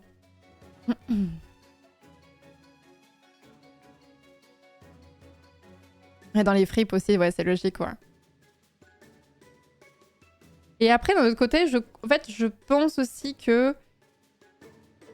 Comme on a plus l'habitude de voir des femmes avec des habits colorés, et encore que maintenant, je suis un peu dépitée parce que... Alors déjà, il y a un truc que je comprends pas dans la mode féminine, c'est que j'ai l'impression qu'on a banni les motifs. J'ai l'impression que maintenant, les motifs, c'est devenu has-been et du coup, on n'en vend plus. Donc, je suis un peu triste parce que moi, j'adore les robes à fleurs, j'adore les t-shirts avec des motifs dessus. Enfin, bref, peut-être que je suis has-been, je ne sais pas, mais bon. Voilà. Et quand je regarde des idées de look sur Pinterest, c'est toujours des tons... C'est toujours très classique comme style. C'est-à-dire que tu vas avoir un jean bien coupé avec un t-shirt blanc et un petit blazer noir et une petite ceinture et un petit sac noir. Et je suis en mode, je suis désolée, mais je n'ai pas besoin de Pinterest pour avoir cette idée de look, en fait. Franchement, le t-shirt blanc avec le jean, je peux le trouver toute seule. C'est bon. Et quand je regarde des idées de look sur Instagram, sur Pinterest, sur TikTok, je trouve que tout maintenant est très... On s'emmerde. On s'emmerde. La mode est chiante en ce moment, je trouve. On s'emmerde de fou. Non, mais j'aime bien porter du noir, mais pas que ça tout le temps.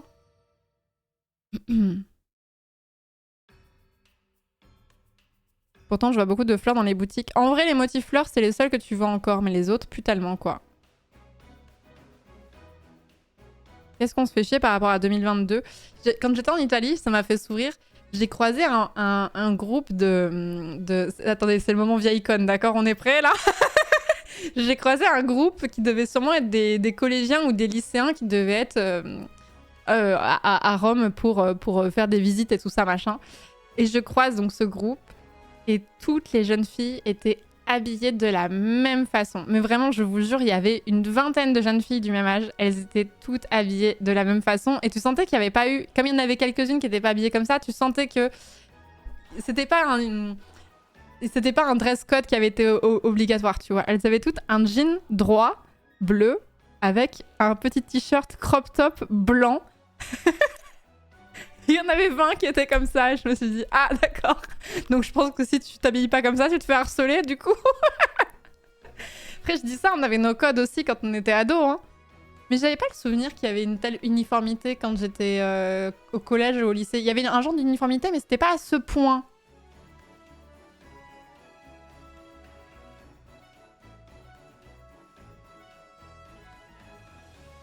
Parce que nous, quand t'étais au lycée, t'avais quand même... Enfin, collège-lycée, moi je me souviens qu'il y avait quand même... Je suis désolée, hein, vraiment, je suis une vieille dame. Il y avait quand même les skaters, il y avait les gothiques, il y avait les gens qui étaient un peu rock, mais pas gothique ni skater, tu vois. Et t'avais les... J'ai trop honte. Il y avait les fashion. C'était le terme qu'on employait, d'accord, de mon temps. C'est un mot qu'on voit plus. Et là, j'ai l'impression les gothiques, genre, elles n'existent plus, elles ont disparu dans les collèges, lycées. Je sais pas, faudrait que Chroma soit là. Chroma, c'est... Mon modo, il est prof. Chroma, tu vois souvent des gothiques ou pas? T'es dans quel groupe, toi? Moi, je trouvais que c'était une très très bonne idée de mettre mon t-shirt de rock le premier jour de classe, comme ça on voyait vraiment ma personnalité, que j'étais une fan de Nirvana, ok. Merci Gnz, merci beaucoup pour le Prime, bienvenue dans la communauté, merci beaucoup, merci Lemoise pour le 16e mois, merci Oron le S d'avoir offert un sub à Nerou, merci beaucoup, c'est gentil, merci Petit Sef, merci beaucoup pour le 46e mois de Prime, Metal Pew Pew pour l'année de sub, merci beaucoup, merci Winrist pour le 40e mois de sub, merci beaucoup. Je suis prof en collège, 1000 élèves et j'ai vu 3 gothiques. Vous voyez bien, les gothiques sont en cours de disparition dans les collèges-lycées. C'est pas une vue de ma part. Attends, est-ce que Chroma, il est connecté? Attends. J'ai envie de le DM, mais vraiment, c'est l'odeur, quoi.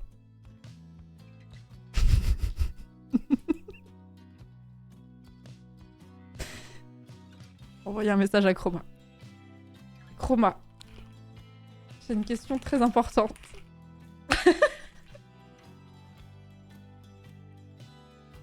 On est en live et j'ai l'impression que le style gothique a complètement disparu chez les collégiens et lycéens. Est-ce que tu confirmes cette théorie ?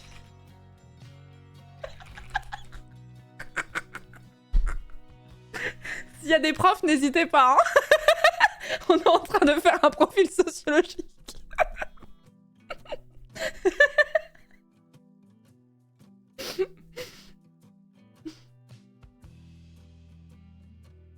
Chroma, qui est prof, me dit, de mon côté, ça a complètement disparu, oui. Le style gothique n'était pas hyper répandu quand j'étais ado, mais on en voyait quand même. On n'en constate plus, hein. On n'en voit plus trop, hein. Est-ce que c'est la faute du harcèlement ou est-ce que c'est complètement devenu has-been? Je ne sais pas, hein.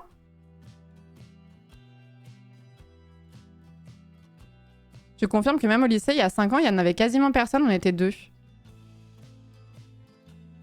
Réponse de Chroma, je n'ai pas que ça à foutre, Florence, j'ai un métier, moi. Je réponds à Chroma, merci, l'enquête progresse.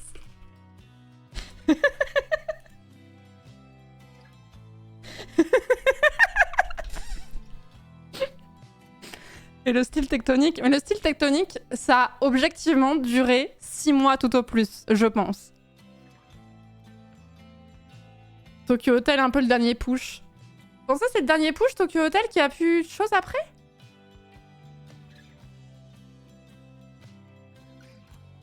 Chroma, il a dit pas un seul élève avec un style gothique depuis 8 ans que j'enseigne. Ouais, je vous dis, les gothiques sont en voie de disparition. Un an, la tectonique, ouais, max, hein. Vraiment max, hein.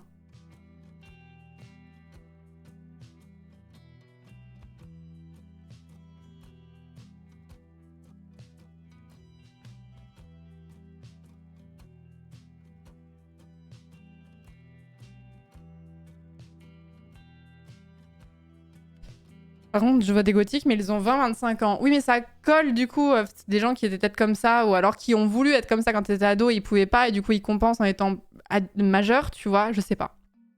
Après, le courant artistique goth a beaucoup baissé, non pas d'œuvres majeures, de groupes très connus actuellement. Je pense qu'il y a beaucoup de... Ouais, l'aspect musical, oui. C'est vrai que... Evanescence, c'était quand même très mainstream, par exemple, quand on était adolescent, moi, ma génération.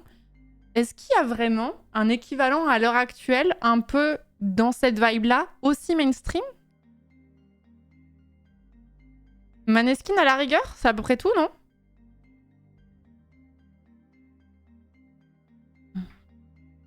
Ghost, ouais. Billie Eilish? Oui, mais Billie Eilish, c'est pas vraiment... Vous trouvez que Billie Eilish, c'est très pop, en fait, Billie Eilish, malgré tout.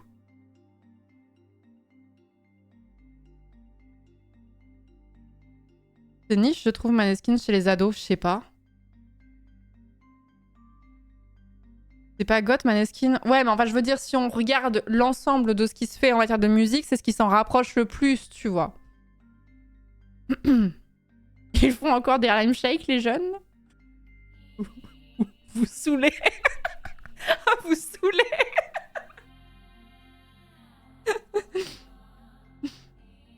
Par exemple, les émos, voilà. Par exemple, ça, les émos, ça a vraiment duré longtemps. Les émos, ça a duré vraiment beaucoup plus longtemps que la tectonique, et c'est vrai qu'ils sont en voie de disparition. Hein. On n'en voit plus. En même temps, la musique émo, maintenant...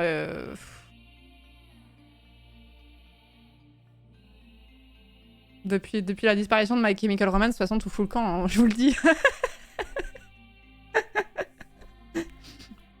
Voilà, on a vraiment un neurone commun dans cette communauté MCR, on disbande, donc bon. Je nous serre la main. C'est quoi la diff entre émo et gothique? J'ai trop l'impression qu'on est revenu en 2000, j'allais dire en 2012, mais même pas, c'est encore avant, en 2007, j'adore. Les gothiques avaient vraiment un côté... Oh, comment expliquer sans verser dans le cliché, quand même? Alors, ça se joue beaucoup sur la coupe de cheveux, effectivement. Pour moi, le style gothique avait vraiment ce côté très... comment dire? Très raffiné dans les fringues qu'il y avait. C'est-à-dire que les robes, par exemple, il y a beaucoup de dentelles, il y a beaucoup de couches de enfin de jupons, etc. Il y a beaucoup il y a beaucoup de bijoux, il y a beaucoup de... Ouais, vous voyez, il y avait un truc qui était un petit peu plus fin que l'autre. Les mots, il y avait plus... Déjà, il fallait des damiers. Déjà, c'était très important. Il fallait des Vans à damier, sinon vous n'étiez pas émo. Il y a beaucoup l'histoire de... Il y a beaucoup la mèche aussi, quand même, chez les émos. Et il y avait ce côté beaucoup plus... avec les slims, les jeans slim, avec les t-shirts de groupe, les chemises un peu à carreaux, ce genre de choses. C'était un peu plus... C'était pas pareil quand même. Gothic, tu passes l'après-midi au cimetière. Emo, tu passes l'après-midi au Starbucks à côté du cimetière. Des rayures roses et noires, bien sûr, on n'oublie pas. Attendez, style Emo. Oh là là, qu'est-ce qu'on fait? Mais qu'est-ce qu'on fait? Style Emo. Ah, voilà, on est bien là.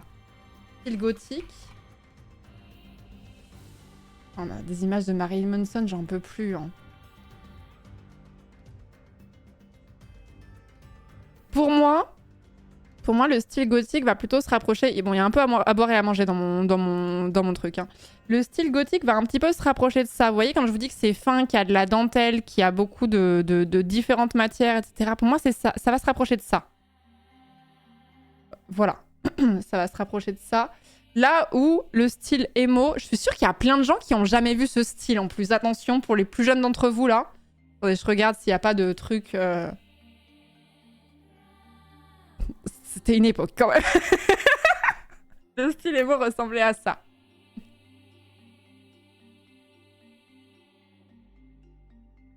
Ça, c'était très emo-core, vous voyez. Là, les mèches rayées, ça, c'était un must-have, ça.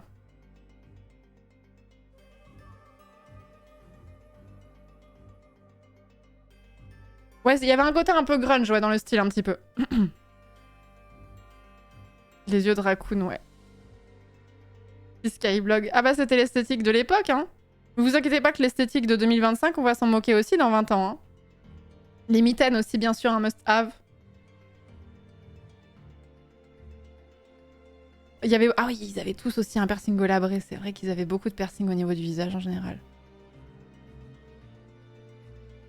Mais c'est très Skyblock Core, ouais. Ah ouais.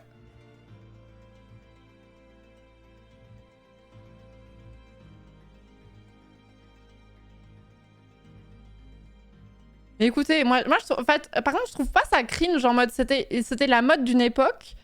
C'était des adolescents et tout qui cherchaient, parce qu'il y avait quand même beaucoup d'ados ou de jeunes qui cherchaient un peu leur style et tout, et c'était des gens qui voulaient pas épouser les codes qu'il y avait à l'époque, et genre je suis un peu en mode faut que jeunesse se fasse, tu vois, genre ces gens-là ils faisaient pas de mal, tu vois. Et du coup, je suis toujours un peu, on a déjà eu cette discussion il y a longtemps. Je vous disais, vous êtes trop dur avec les ados que vous avez été, en mode ah c'était cringe, etc. Vous faisiez pas de mal en fait, genre on s'en fout. Il y a même une part de moi, j'ose le dire, allez j'ose le dire, il y a même une part de moi qui me dit une mèche comme ça là, rayée sur le côté, et bah je trouve ça pas moche, tu vois, je le ferai pas, mais je suis en mode si c'est bien fait, pourquoi pas, tu vois.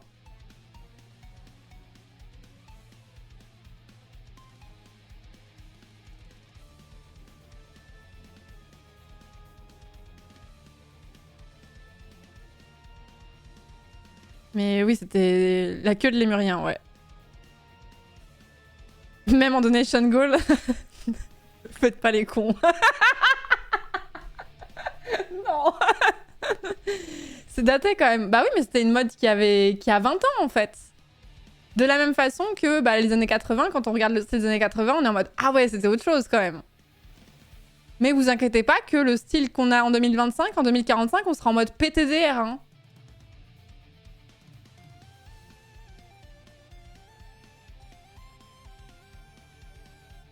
Relance la traîne, Florence. T'as pas une photo de ton look d'ado à nous montrer? Ah non, mais moi j'étais boring, hein. De toute façon, je vous ai déjà montré une photo de moi et de quand j'étais ado. Et moi, mon signe distinctif, c'était... Ah, il y en avait deux où quand je les sortais... Alors, j'ai eu celui-là. Ah non, attends, pourquoi c'est marqué ça? J'ai eu le fameux Nirvana, bien sûr, jaune, là.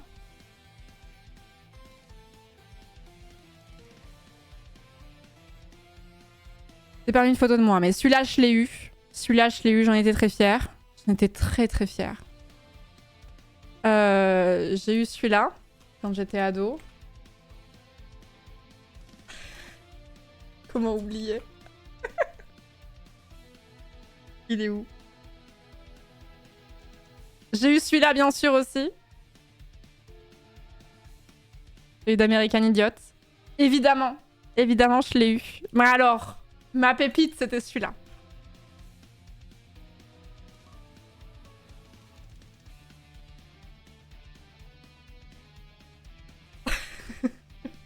Je vais le montrer. Je vais le montrer. C'était celui-là.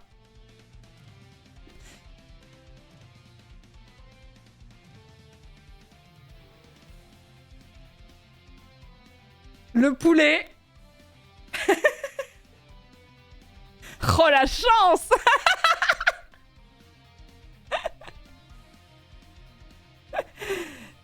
Mais vous savez que... Eh bah... J'ai pas honte. Mais vraiment, mais pas l'espace d'un instant, en fait. Je n'ai vraiment...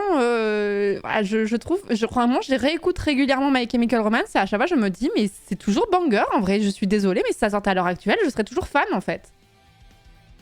C'est vraiment... autant il y a des groupes que je réécoute ou que quand j'étais ado et j'étais en mode... Je pourrais plus écouter ça. Mais celui-là, vraiment, je l'ai dit 1 milliard de fois, mais vraiment, jusqu'à la mort, je défendrais ce groupe, hein. Mais du coup, j'étais très fière de... Mon trait toxique de quand j'étais ado, je l'ai déjà dit 1000 fois, mais j'étais très fière de pas écouter de la musique tout le monde écoutait à la radio sur énergie, quoi. Donc j'avais besoin de montrer au grand monde que j'étais pas pareil. Et je pense que j'aurais été le genre de personne à marquer sur les commentaires YouTube sous les vidéos de Nirvana et, et Led Zeppelin en mode j'ai 15 ans et les jeunes de mon âge n'écoutent pas ça. Alors c'était ça la vraie musique en fait. J'étais une edgy girl. Laissez-moi, j'avais 15 ans, d'accord? Merci beaucoup Sbiwoo pour le Prime. Bienvenue à toi dans la communauté. Merci beaucoup, merci Eltanim pardon, pour le 30e mois. Sirodor d'avoir fait un sabbat. Genali. Non, par contre, ça, j'avais passé l'âge. Merci beaucoup. Ah non, j'étais vraiment j'étais vraiment... je vous dis, c'était ma période où j'étais un peu edgy et je voulais faire le... Je ne suis pas comme les autres filles. Voilà. Je ne suis pas née à la bonne époque. Putain, mais combien de fois j'ai dû le dire premier degré, quoi.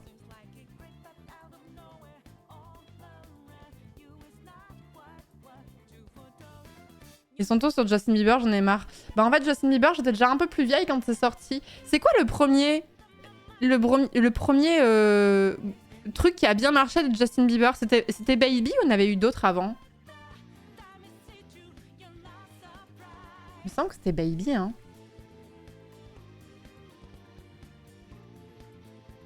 Et Baby, c'est sorti en...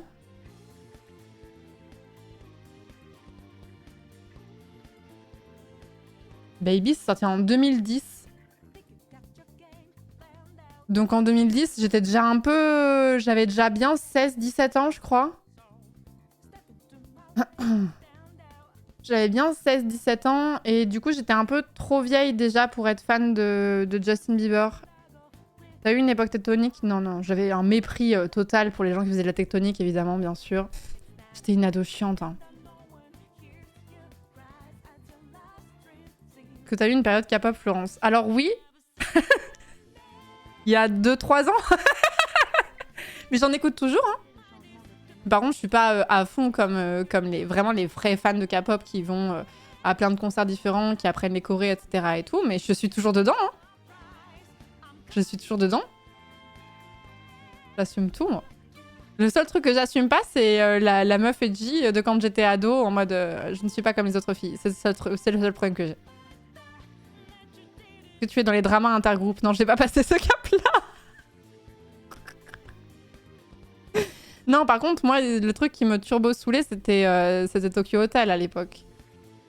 Moi, j'étais, pour que vous voyez le genre d'ado que j'étais pas du tout... Je n'ai jamais été une fan de Tokyo Hotel. J'étais même une hater totale de Tokyo Hotel. En mode... non, mais c'est pas du vrai rock.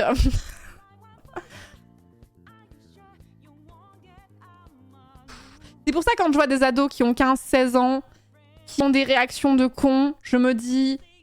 C'est pas horrible, tu vois, j'allais pas insulter des gens sur net, tu vois. J'ai jamais fait ça, mais... J'étais un peu méprisante envers les fans de Tokyo Hotel. Et quand je vois des jeunes qui ont 14-15 ans, je me dis... Je n'étais pas bien mieux à leur époque. Juste, j'harcelais pas des meufs sur ma tête, quoi. C'est tout, c'est la subtilité.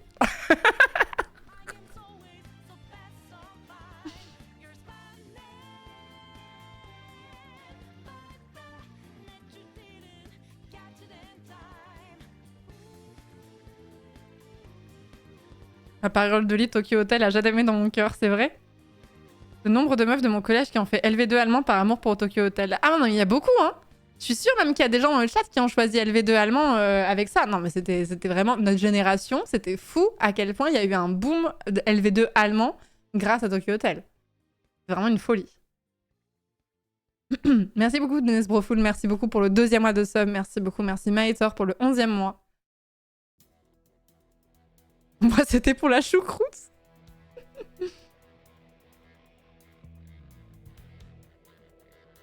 Avec cette discussion, j'ai une réminiscence de Bullet for my Valentine. Oh, Tears Don't Fall. Oh, ça y est, je m'en souviens. Tous les mots que j'avais du mal à assumer déjà il y a 20 ans.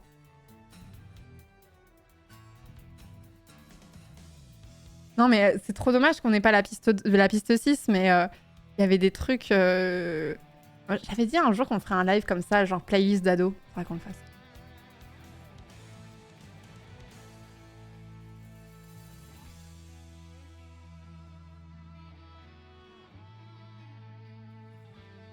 La tectonique, moi, je méprisais, hein, comme je disais.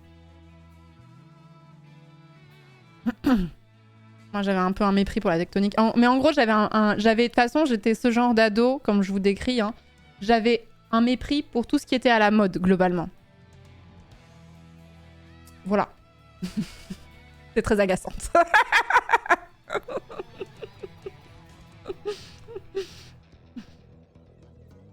Très, très pénible. C'est vraiment la meuf edgy, quoi. Je te l'ai déjà raconté plein de fois, hein, mais j'avais vraiment un mépris pour donc ce qui n'était pas... qui était à la mode. J'avais du mépris pour les gens qui écoutaient la musique qu'on entendait à la radio sur type énergie, fun radio, etc. Et vraiment en mode, l'époque, la musique de nos parents était quand même vachement meilleure à écouter Led Zeppelin. Ah, j'aurais trop aimé être née pour aller à Woodstock, etc. Et tout ce genre de trucs. Secours. Et le truc qui m'a fait switch, c'est vraiment, je me souviens très bien du moment où je me suis dit que c'était vraiment une posture et que j'étais idiote. Je l'ai raconté 1000 fois, mais je le re-raconte.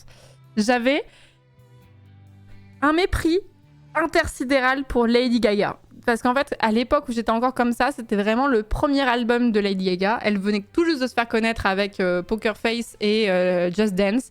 Et j'avais un mépris fou pour elle. Parce que j'étais vraiment en mode... J'étais misogyne. J'avais beaucoup de misogynie intériorisée, laissez-moi, d'accord. Et je me disais, encore une meuf, laissez-moi finir. Et j'avais un mépris fou en mode non mais c'est juste une petite meuf qui a aucun talent et qui utilise de l'autotune comme toutes les chanteuses de maintenant, tu vois. Laissez-moi finir. Laissez-moi finir.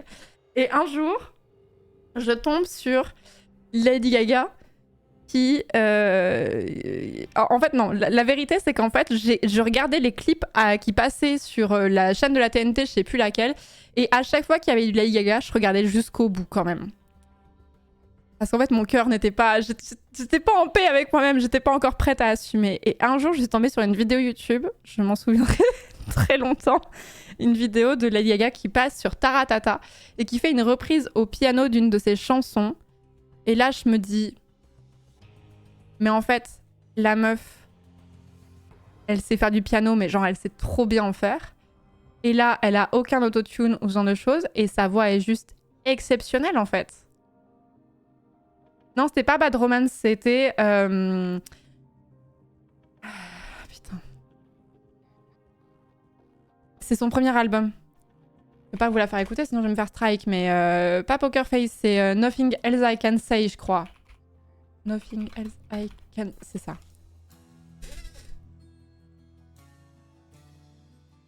C'est pas sa plus connue. Et là, je me dis, mais en fait, Florence, il va falloir que tu assumes, en fait. Tu regardes les clips de Lady Gaga, ça fait 6 mois que tu les mates à chaque fois qu'elle passe. Ah, tu aimes bien, ce n'est pas grave, mais dans ma tête, j'aimais un truc mainstream, c'était trop la honte. Et c'est là où je me suis dit, bon, en fait, j'aime bien la pop. J'aime bien la pop qui passe à la radio. Faut que j'arrête, tu vois. J'aime bien Lady Gaga. Et entre-temps, je suis vraiment devenue, genre, vraiment... Je l'aime vraiment beaucoup. Ça a été vraiment le point de switch où je me suis dit, mais pourquoi est-ce que je déteste ça? par principe pour faire la meuf différente, alors qu'en fait, au fond de moi, j'aime bien. Pourquoi est-ce que je m'invente une vie comme ça, en fait? Donc c'est grâce à Nagui, finalement.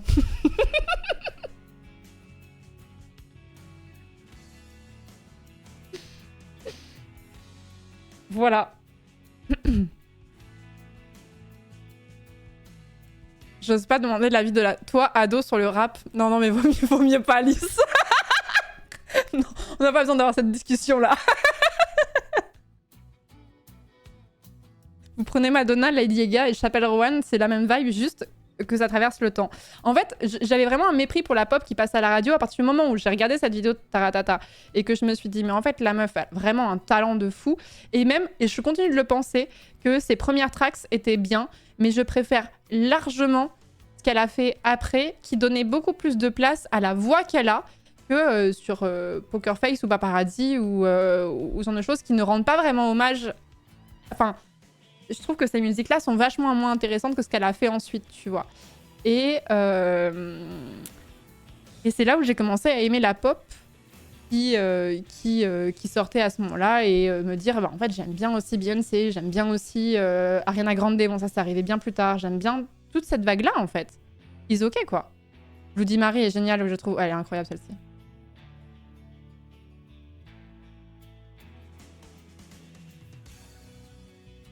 J'étais juste snob, hein. J'étais juste snob et je pense qu'il y avait aussi ce côté en mode où je me disais, ah, c'est pas de la musique qui est bien vue par les hommes, donc il faut que je la méprise. Vous voyez, c'était vraiment de la misogynie intériorisée. En vrai, j'en rigole, mais avec le recul, enfin, je l'ai analysé a posteriori, je me suis dit, en vrai, c'était un peu triste. Merci Shelstein, merci beaucoup pour le 32e mois. Vraiment? Ah bah oui, à 100%. Bah oui, parce que les gens autour de moi qui étaient des hommes, ils disaient amen à du Led Zeppelin et du Pink Floyd, mais jamais à du Lady Gaga, tu vois. Et j'avais pas envie d'être... Alors, cette enquête sur les gothiques, bah Chroma, écoute, ton témoignage a fait écho à plein d'autres. Les gothiques sont en voie de disparition. Là, je faisais mon mea culpa de meuf ado edgy qui méprisait la pop mainstream. J'ai encore choqué tout le monde.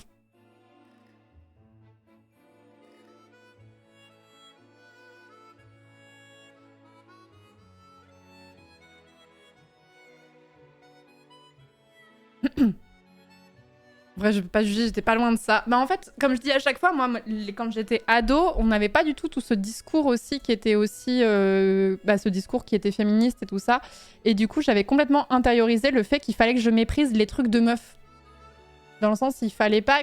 Enfin, si j'étais intéressée par le maquillage et tout, c'était péjoratif. Si j'avais des goûts en commun avec ce que les jeunes femmes autour de moi aimaient, ça allait me porter préjudice, en fait. Hein. Mais heureusement, Nagui m'a fait voir la lumière, quoi. Et maintenant, et depuis, au moins, l'avantage que j'ai, c'est que vous vous moquez de moi parce qu'à 15 ans, j'étais l'ado edgy de merde qui méprisait la pop mainstream, etc. Mais au moins, à 16 ans, c'était plus le cas. Il y a des gens, ils ont 35 balais, ils continuent encore de le faire, tu vois. Il y a qu'à voir les unes qu'il y a sur Aya Nakamura et Co, tu vois. Donc, à 15 ans, t'as le droit d'être edgy de merde comme ça. À 35... pas la même limonade, quand même.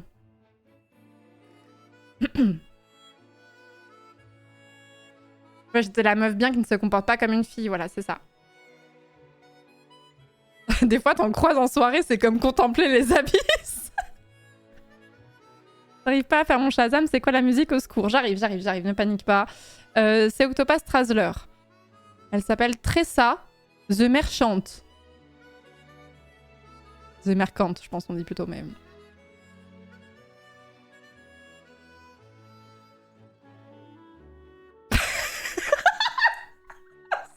Oh, Sam Flower, tu m'as flingué de rire.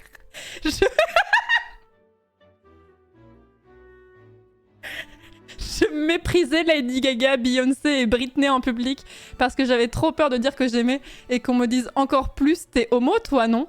Ça me terrifiait. Faut voir la taille de l'homosexuel que je suis aujourd'hui.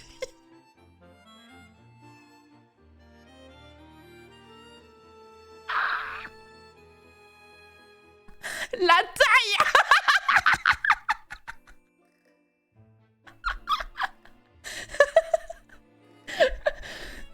Aïe aïe aïe.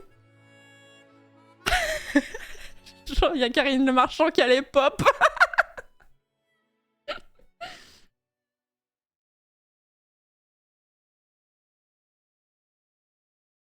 Ah putain. Ah, merci de m'avoir fait rire. Je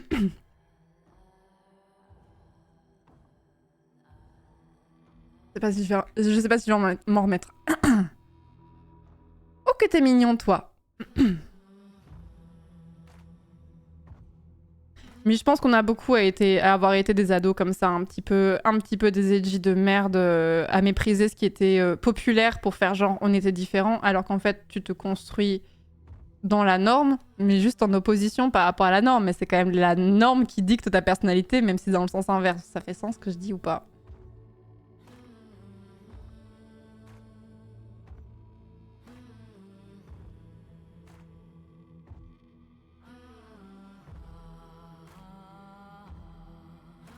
Perso, j'aimerais trop avoir des goûts edgy et pointus en musique. J'ai essayé en étant ado, mais je ne peux pas. J'aime trop Keisha, merde. Bah, Keisha, en plus, elle a fait un virage un petit peu... Enfin, ça reste toujours de la pop, mais Keisha, elle a fait un autre album après les révélations de violence qu'elle avait subies, etc., qui était vraiment pas mal. Hein. Mais après, l'un n'empêche pas l'autre, hein. Aussi, hein, moi j'écoute des choses qui sont extrêmement mainstream et d'autres qui le sont moins. En fait, ce qui est trop agréable, c'est quand t'es libéré de ça et que tu assumes totalement tes goûts musicaux, cinématographiques, etc. Et que t'as pas de... J'ai jamais honte de dire que j'aime quelque chose, en fait. Et je vois qu'il y a beaucoup de gens autour de moi qui assument pas encore alors qu'ils ont mon âge, tu vois. Je suis en mode, c'est dommage.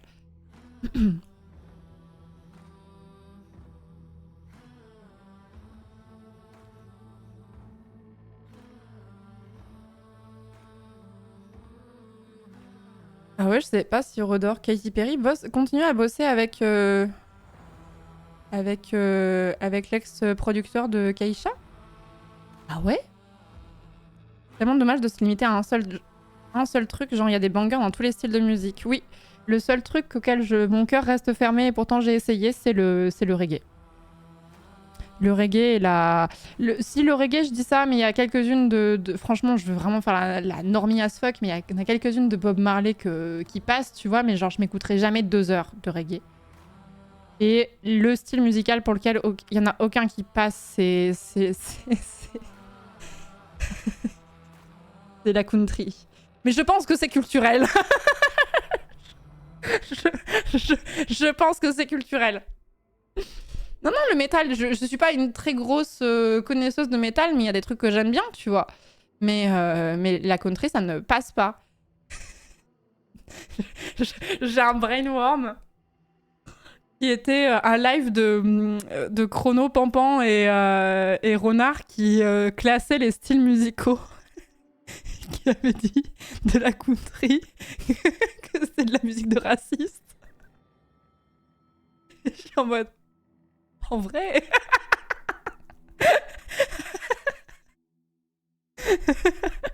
En vrai.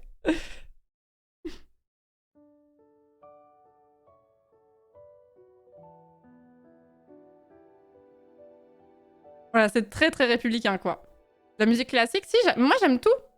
Moi j'aime tout, à part vraiment la country et le reggae en toute petite dose. Après, factuellement, ce que j'écoute le plus, c'est la musique de jeux vidéo maintenant, mais parce que la plupart du temps, bah, quand je suis en stream, j'écoute 5-6 heures d'OST de jeux vidéo, quoi. Le CD livré avec une casquette MAGA, au secours.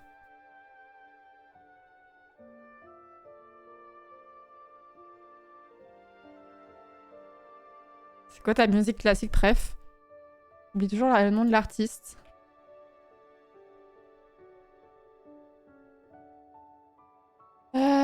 Non, c'est pas ça. Attendez, je cherche. Une musique de Smetana. Ça s'appelle La Moldao. C'est ma préf. T'écoutes même du doom metal? Non, du doom metal, non. Le truc où il y a du... Comment on appelait ça déjà? Non, je vais faire la daronne. Oh non, attends, il faut que je retrouve le terme, sinon je vais devoir poser une question de daronne.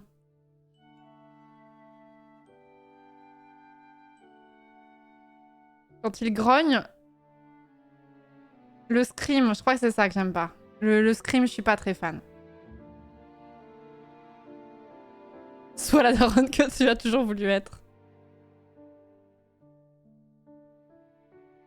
Beyoncé a fait de la country. Ouais, et ben j'aime pas du tout.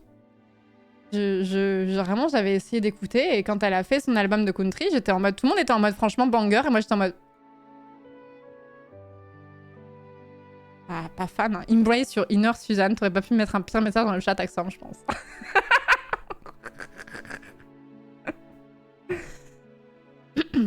Mais après, moi, je suis pas une giga grosse fan de métal dans le sens où j'identifie pas forcément très bien les genres. Et j'aime bien...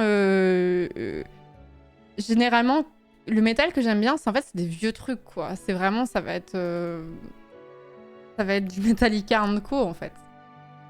Donc le death metal, je suis pas très fan. Le doom metal, j'aime pas trop. Iron Maiden, j'aime beaucoup. Par contre, Iron Maiden... J'ai un problème avec Iron Maiden sur un truc en particulier. Leur esthétique. Pardon, mais... Très grand groupe, j'aime beaucoup, mais leur esthétique, c'est quand même quelque chose.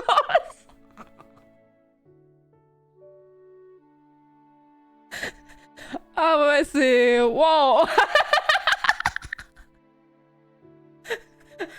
Ah, c'est une expérience de vie, quoi.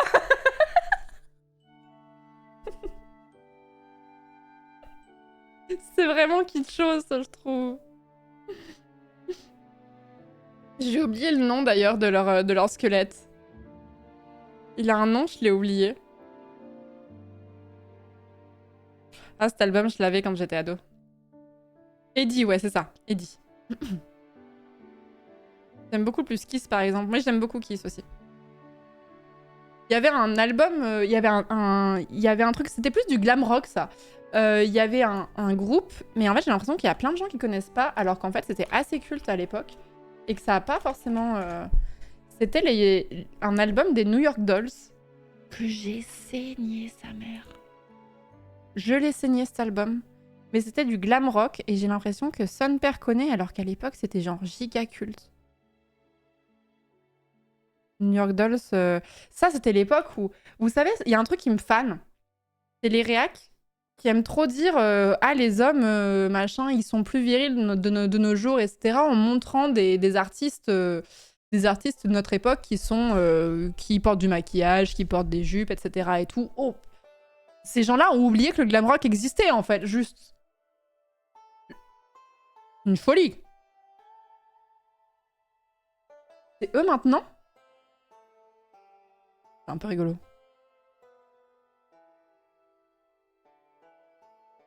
C'est trop bien les New York Dolls.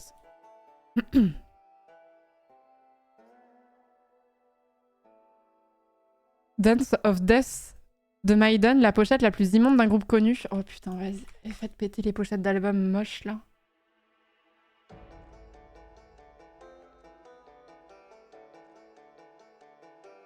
Ah ouais, mais il y a des gens à poil, je crois que je vais pas pouvoir la montrer, non? Qu'est-ce que c'est? On dirait des Sims sur la pochette. La tier list des pochettes moches de fou. Oh, le petit père. On a déjà vu des gens à poil, t'inquiète pas pour nous. Non, c'est pas pour vous que je m'inquiète, c'est pour Twitch. Je crois que Twitch, ils ont jamais vu des gens à poil, c'est ça, c'est les gens qui gèrent les bans, je crois qu'ils ont jamais vu des gens à poil, ça les embête.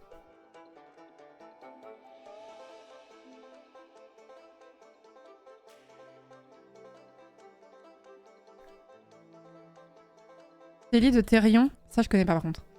Pire pochette de métal, je crois.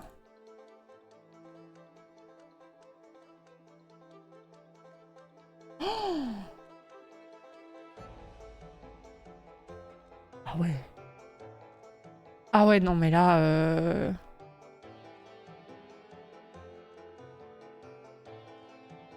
Ah ouais, donc j'avoue, c'est... Après, il y a 2 versions, quoi. Ouais, c'est vachement mieux, ça. Ah oui, c'est quelque chose. La pochette Paint.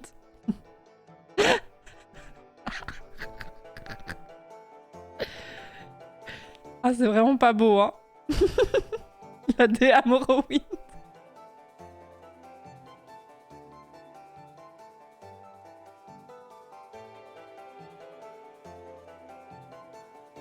PS1 Core. Oui, non, mais c'est vraiment...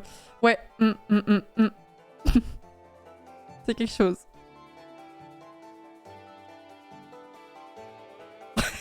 On dirait de l'IA, mais moche. C'est terrible.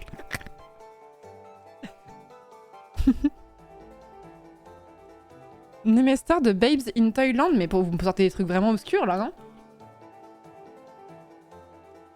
Je connais pas du tout. Non, j'estime que j'ai pas une culture horrible en matière... Ah, j'avoue, c'est pas beau. Hein. Mais c'est quoi comme genre? Du métal?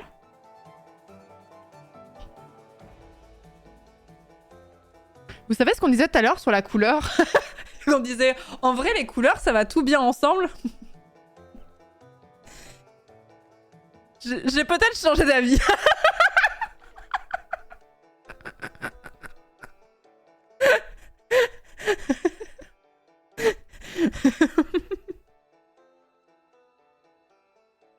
Moi, je crois que j'aime bien, putain. Non, mais régale-toi. Let people enjoy things. Si tu aimes bien, écoute, let's go. C'est un parti pris, voilà.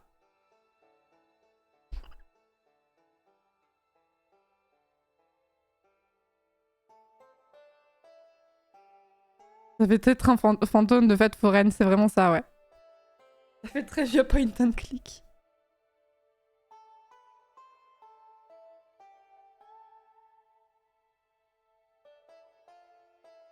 La pochette de l'album Anthologie de Manowar vaut le détour.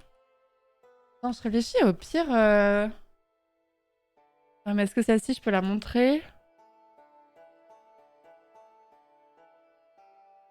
Je pense que oui. Hein. Oh, ça m'embêterait de pas vous la montrer en même temps. Oh la petite paire. Oh là là. Oh là là. Hyper. Ça m'embêterait de pas vous la montrer.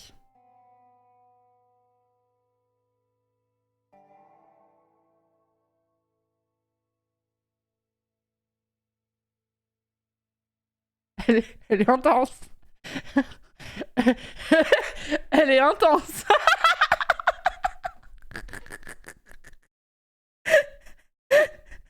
Ça, c'est des vrais hommes.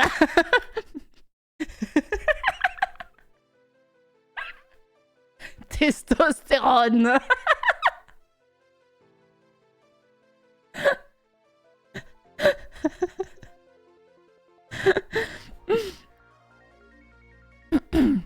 Et ça plaisait? Ah bah il y a bien des gens à qui ça plaît cette esthétique, hein, mais... Putain, j'essaie de me souvenir des pochettes d'albums moches que j'avais.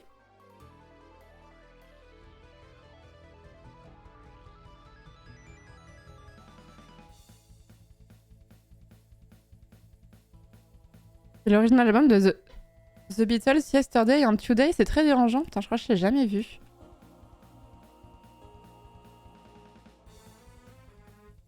Ah si, je l'ai déjà vu. J'avoue qu'elle est spé quand même. Hein.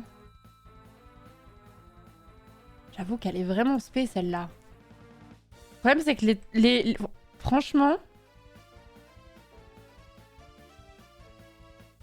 Le problème c'est qu'il y a pas mal de pochettes d'albums qu'on peut pas montrer parce qu'il y a des gens à poil dessus quoi.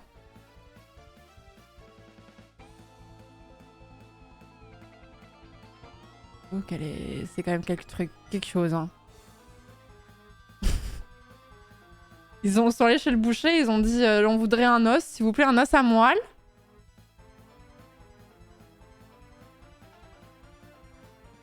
C'est étrange.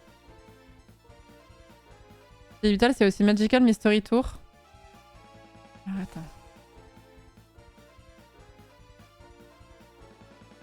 Non, mais celle-ci, moi, je l'aime bien. Ah non.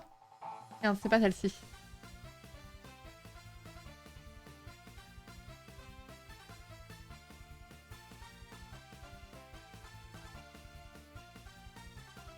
Ça?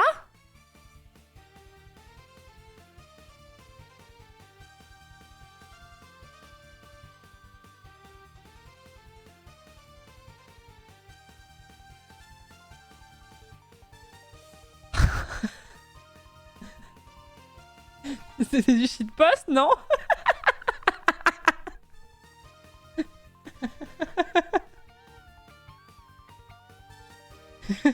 Vous voyez pourquoi on n'a plus de couleur? On a été punis parce qu'on a tout mis dans les années 60-80.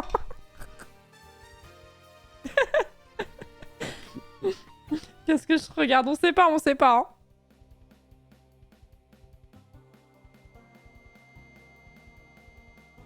Moi, il y a une pochette d'album que je vais pas montrer, mais la première pochette que j'ai achetée, le premier album des Strokes, j'étais très très fan des Strokes quand j'étais ado et j'aime toujours beaucoup.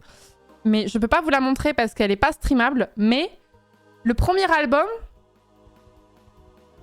quand je l'ai acheté à la Fnac, j'étais un peu en mode... J'assumais pas à 100%, quoi. Pour ceux qui n'ont pas la ref... Oui, c'est celle-ci, Is Visit. C'est pour ceux qui n'ont pas la ref, c'est vraiment une main gantée sur un cul de femme. Mais en fait, c'est pas juste des fesses, quoi. C'est... Tu vois quand même... Bref. Vous avez compris. Vous pouvez aller la googler de votre côté, hein. Elle est pas... Tu vois un sexe de femme, mais il est pas... c'est pas l'origine du monde non plus, tu vois, hein, c'est bon. Mais... OMG, j'avais jamais fait gaffe, mais c'était si pur, pleutre. On voit juste le bas-ventre. Oh, attendez, je vais pas faire une dingue, mais... On voit le bas-ventre, mais bon, on devine quand même qu'il y a... Hein? Bon. Je veux dire... La dame est épilée de près, quoi.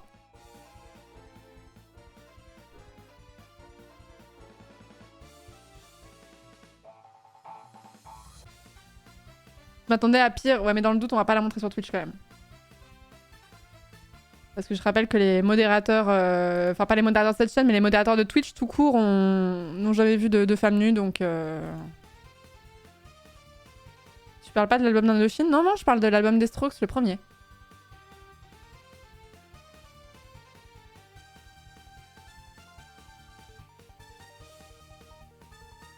J'ai jamais vu de femmes tout court, d'ailleurs. Il y a la version masculine avec les Rolling Stones, fort possible.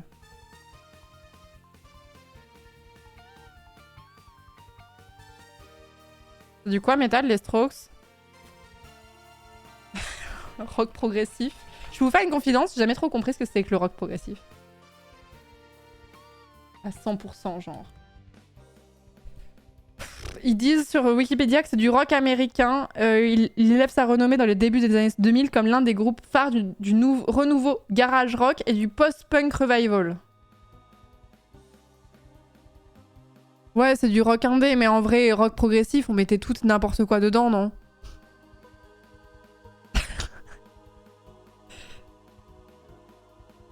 C'est quand t'aimes le rock et t'ennuyer un peu.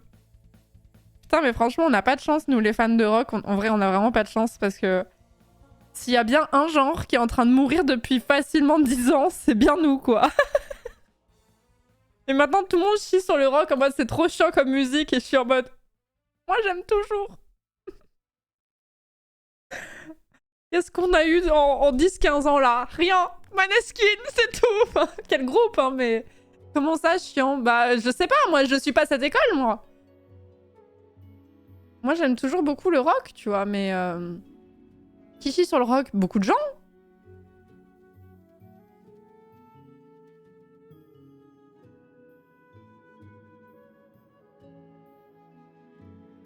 Maneskin, rock, faut pas pousser. Putain, on dirait une conversation de quand j'avais 15 ans. Si, Maneskin, à mes yeux, c'est quand même plutôt du rock, hein. Je suis DSL, mais...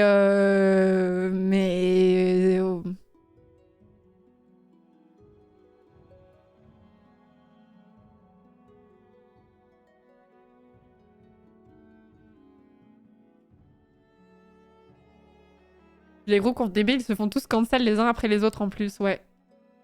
En plus.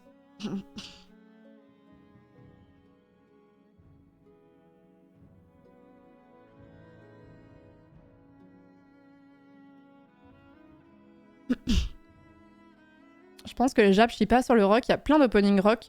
Je me demande même si c'est pas le style le plus représenté, bon, toujours avec une touche pop. J'avoue que ma culture animée étant vraiment aux fraises, je ne pourrais pas le dire, mais c'est vrai qu'il y a, enfin, pour ceux que j'ai vus, il y a pas mal d'openings avec un fond vraiment rock, oui. Effectivement, vous avez raison.